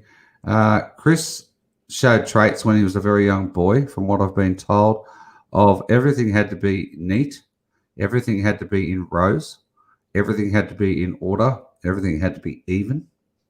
Everything, even his room, growing up as a child, his room was spotless. He was a very clean and tidy person, which doesn't make any sense why the office was such a mess. But that's another story for another day. Yeah. Definitely. Yeah, I mean, you spelled coming incorrectly at the You beginning did. of the video. Yes. You're at the end of your intro, the one after where it says "Seeking the Truth with Dave" and you working together, and it's got. Then you show the image of Chris and the noise. You have the music with the noise, then it disappears, and then it goes onto your timer. Before the timer, it says "Coming soon." That's COMMING. Coming soon. Oh, thank you, D-Man W, for pointing that out to me. Sorry, I forgot to tell you. I'm not without, I'm only human. But Correct. thank you. Yeah. So, Couldn't CW have let his phone in the truck? No, because he still had movement on his phone. The step counter still counted steps, but no flights climbed. So the possibility of him leaving his work phone or personal phone in the truck is 0. yeah. So as everybody knows, I actually have Asperger's, and I believe Chris is on the spectrum in some way, shape, or form, and hence why he's very, very smart at things he's interested in, i.e., mechanics. He was a magnificent mechanic, and he no longer could do it due to his carpal tunnel in his hands, and basically he was doing a job that he was at. Pretty much. I don't think he enjoyed it half as much as he did his mechanical job. But anything mechanical associated with Anadarko, they all went to Chris about, because he was, he could talk to you for hours and hours and hours about mechanics. Yeah. Well, The Rain Man. Yeah, and anything else in life, he's very similar to me. Well, the way I am in investigating this case, I'm very similar. The pink stuff was fire retardant. No vomit or anything. Okay. KH, I can wrap my head around CW being informed of the burial Burial. locations after the fact. Question then is, how was he informed by text or a call from NK? Why confess he rambled on with details? True. Well, it looks like, as I just stated, right? If he was, he may well have been told on the Monday night when I believe he'd been crying during that 50-minute call, the 52-minute call, and all the other calls Monday night and the Tuesday morning leading up to Officer Goodman calling at 2:07 a.m. The call that NK listened into. Okay, on Chris's actual phone, personal phone, that she was listening into the call with Officer Goodman, who spoke with Chris on his work phone at 2:06 or 2:07 a.m. Okay, I believe he had been crying. I said that about 4 months ago during a live. It was something that I picked up on whilst I was listening to that call. He may well have been told then, but let's just think, people, if he has been on this drug and still taking it daily, his memory is going to be shitty every day. Okay, so if it's put into his shakes or it's put in, or he's getting it, still getting it, although NK's not with him, okay, he may well have forgotten come time of the interrogation. And if he's got a message reminding him of where the children were and reminding him where Shanann was during the actual, whilst he had the phone for that 40, because he turned it back on and Tammy Lee left the room. There is no saying he didn't get a message as he turned the phone back on. Yeah. Because as she got up and walked out of the room after the polygraph, he asked, well, just before, he asked if he could turn his phone on. He turned it on. You see the Apple logo, white Apple logo, appear in the middle of his screen as he turns the phone back on. Then he puts the phone in a position where the camera cannot see it. Just afterwards. He doesn't know that, but I believe he had a chance of actually getting a message to remind him of where the bodies were. And that's how he could then explain where they were. And the way Tammy Lee guided him to Bella, and there was a 50-50 chance he was going to get it wrong, people. You got to remember this. But she guided him by saying, where is Bella and Celeste? Where is Bella and Celeste? Okay? Left to right. If you think about it, it's every chance he's going to actually think left to right. Look at the west house, the west tank, the east tank. Okay? Bella on the left, Cece on the right. If she says, where's Bella and Celeste? Where's Bella and Celeste? Left to right as you're looking at the image. It's a pretty good way to decipher where the children, which actual tanks they were in. Yeah. And I think him saying, when was this taken, that was just him buying time to think. KT, he's a psychopath, and so is everyone here that actually thinks this man was framed and is innocent. He's in prison where he belongs. KT, do you know what a psychopath actually is? You should watch some studies on some cases and you'll be surprised what a psychopath actually is. Because psychopaths are normally normal people. But watch some stuff and look it up on what a psychopath is. You'll be surprised. It's just another one of their minions coming over here to add their 2 cents in, get their 2 minutes of fame, writing a comment like that. Yeah, same with people saying he's a narcissist. I mean, I'm not, oh my God, I'm not a fangirl or anything, far from it. But he has no traits of being a narcissist. Yeah, he doesn't need to be a psychopath to be a murderer. That's 100%. Be awesome. You're right. He doesn't need to be a psychopath to be a murderer. Anyone can be a murderer. Exactly. Anybody. And everybody. There's an interesting study that went on over 35 years, and they examined. I'm gonna look it up and put the link in the comments on this video. They made a case study of real psychopaths serial killers, normal people. And it came out that a psychopath is actually living among us. It's like a normal person like you and me. But a psychopath would never, how do I put this? It was so interesting. A psychopath would never have certain traits. I can't really explain it. It's a lot of medical stuff, but you should. I'm gonna search for it and put it up. Put the link up. You really gotta watch it. It's really interesting. Sociopath. I'm a sociopath. I'm a loner. I was like that all my life. I don't it's not like I don't have any friends or I don't enjoy company, but if there are too many people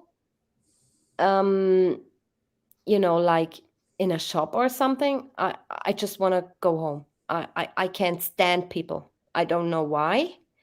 I just can't stand it. It's weird, but yeah, I just can't with too many people. Wow. Sorry, I'm just looking at Rose NG's comment. Oh my goodness gracious me. Oh my goodness. Let Rose. Okay, Rose, registered nurse. Yeah, I Oh, just read it. gangster. Oh my goodness. Wow. Yeah, then she probably knows what I'm talking about. I believe she would. Yeah. Unbelievable. Yeah. It's the same with schizophrenic people. You know, my uncle was diagnosed being schizophrenic, but they have like episodes of where they are, hearing people or seeing people, stuff like that. And for the most part, they are normal. You can talk, just like you and me. But if they have like an episode of that, they're unpredictable. And being schizophrenic always caused by post-traumatic stress disorder untreated. So yeah, this just aside. This is what I do in my free time, in my little free time, reading up on that. Hi, Nina. He has antisocial personality disorder and impulsive control disorder. He's on medication. Oh, I hope he's okay, Rose. I really do. I wish you all the best. I really do. Wow. Yeah, Psychopaths are incapable of feeling empathy. That's a narcissistic trait. it is because look, empathy. Okay, let's just discuss empathy just for one brief minute. Sure. The comment you made about Madison a very short time ago, Nicole Atkinson's daughter, who was crying because the nappy was wet. And Chris said, Yeah. is she okay? Now, that's an empathetic trait. That is somebody showing empathy. That is empathy. Yeah. It's empathy. I'm sorry, but it's empathy. And people say he doesn't have any. I'm sorry. That is empathy as a very simple example of him showing it. Yeah. The same with showing emotions. Everybody reacts different to different situations. Some people break down crying, some people go quiet, some people stop talking, some people talking overly much. You cannot say, oh, because he's not crying, like Tammy Lee said in the interview. Yeah, you did not shed one tear. I mean, yeah, if that's his normal behavior, I mean, why telling him to shed tears if it's not him, if But he if did break down. He broke down with Ronnie. He broke down with Ronnie in the room. yeah. Remember, Tammy Lee came back in and gave him a big hug on the shoulder. Yeah, Wasn't she thanks. so sweet?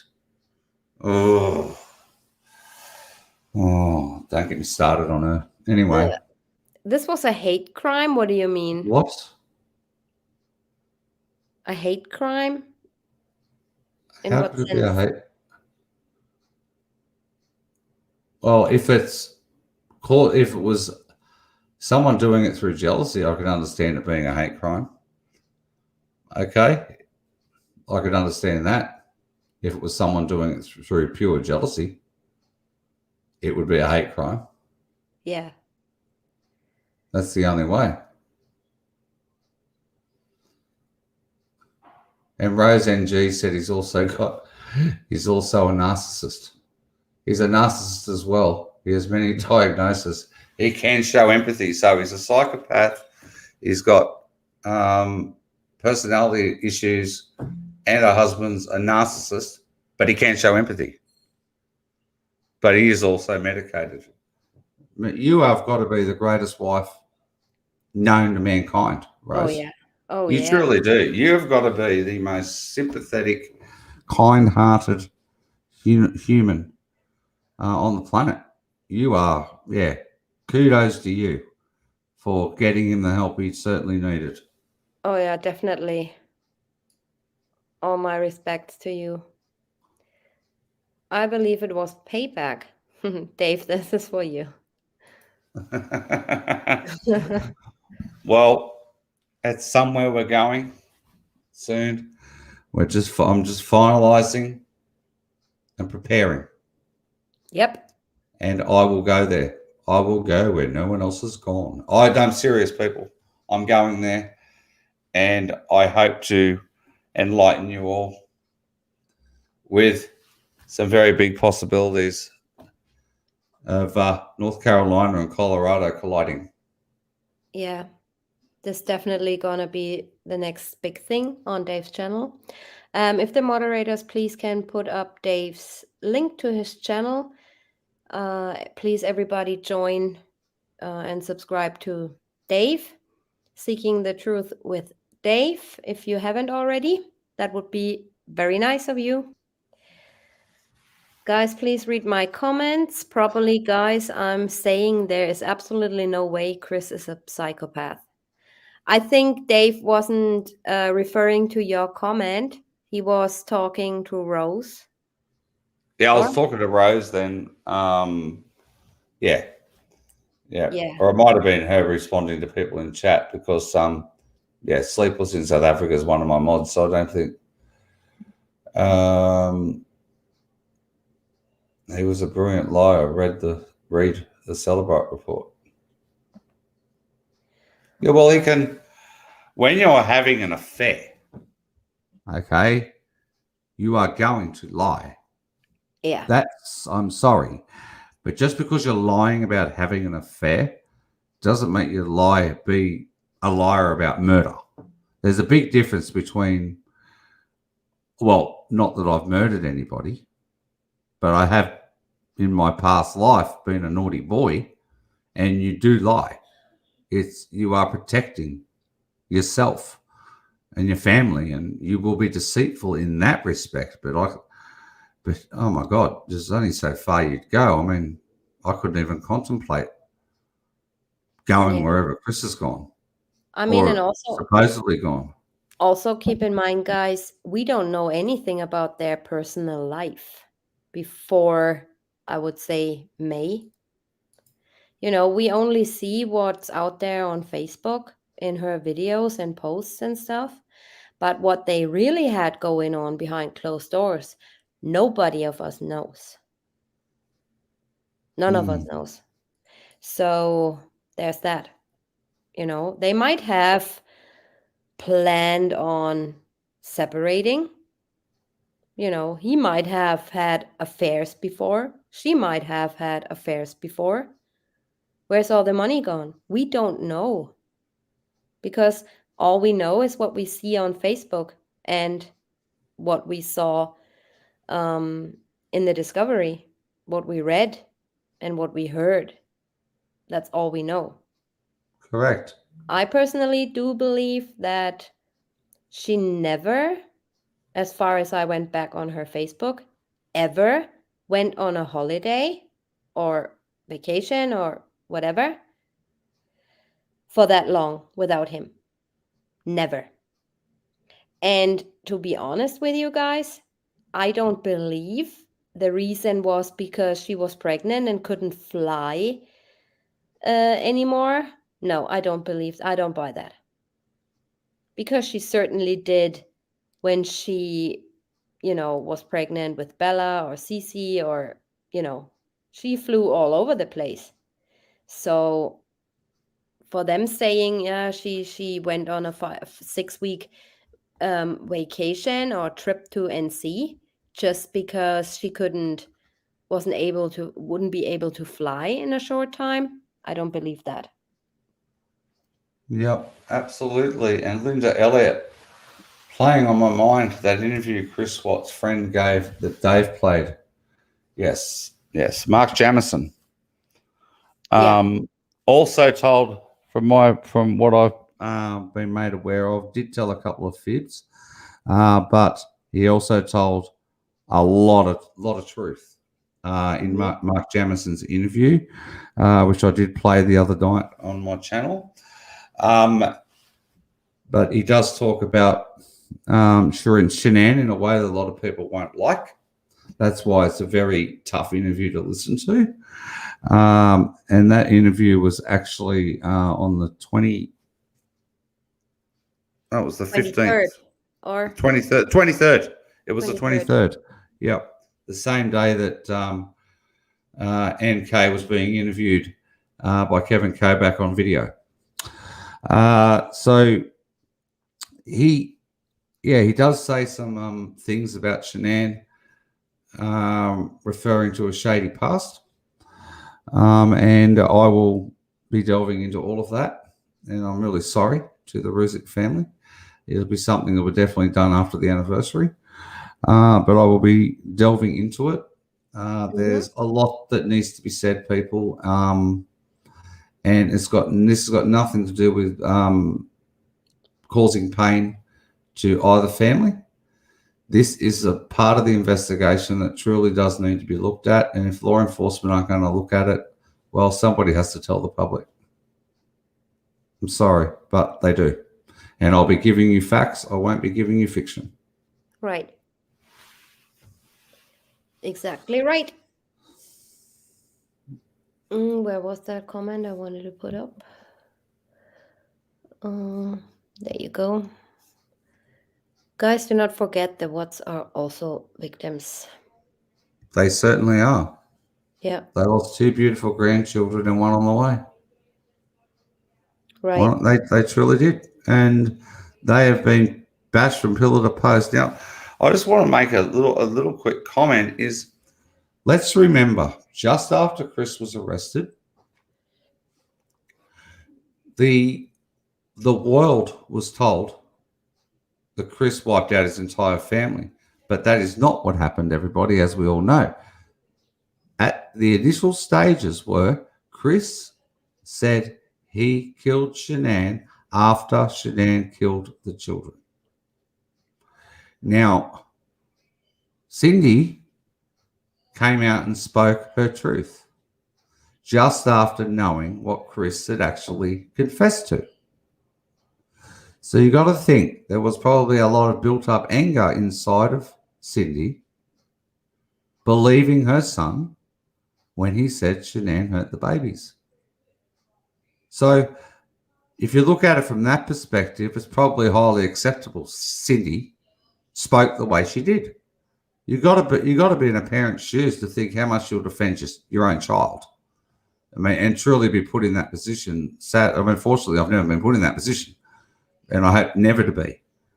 But no one knows how they're going to react, and that was her way of reacting. Now, if she had a time over again and knowing what she knows now, Cindy would never have said a thing. Right. Okay, so Cindy is an absolute victim, as is Ronnie, as is Jamie, as is Frankie Jr., Senior, and Sandy.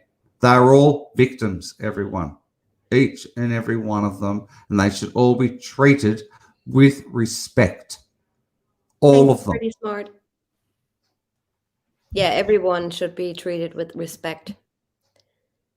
Every single member of the Rusek family, every single member of the Watts family, and also, you know, people whose opinion differ. They shouldn't be attacking each other for, this case is so weird and so odd. It's like almost you have to come up with something, and people clinging on theories. And I see that when I get so many emails. Look at this, look at that, and here that shadow, here that light, here a piece of plastic on the floor. People really want answers. They just want answers, because this case is in our minds not really solved. It's closed. It's a closed case to them, but it's, to have that peace of mind, you need the truth somehow.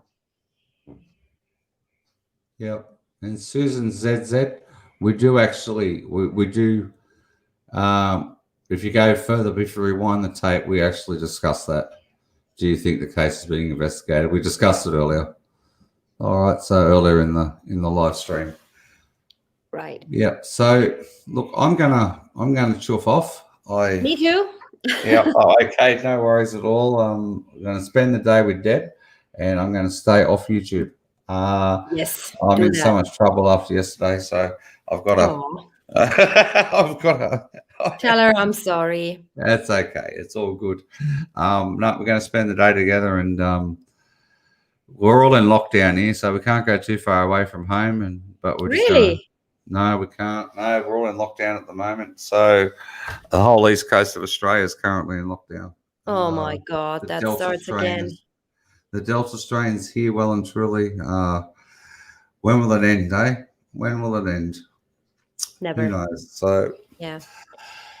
Dave's partner actually wants to contact my husband so they can do some sort of project while Dave and I are doing the Watts case. They both love it.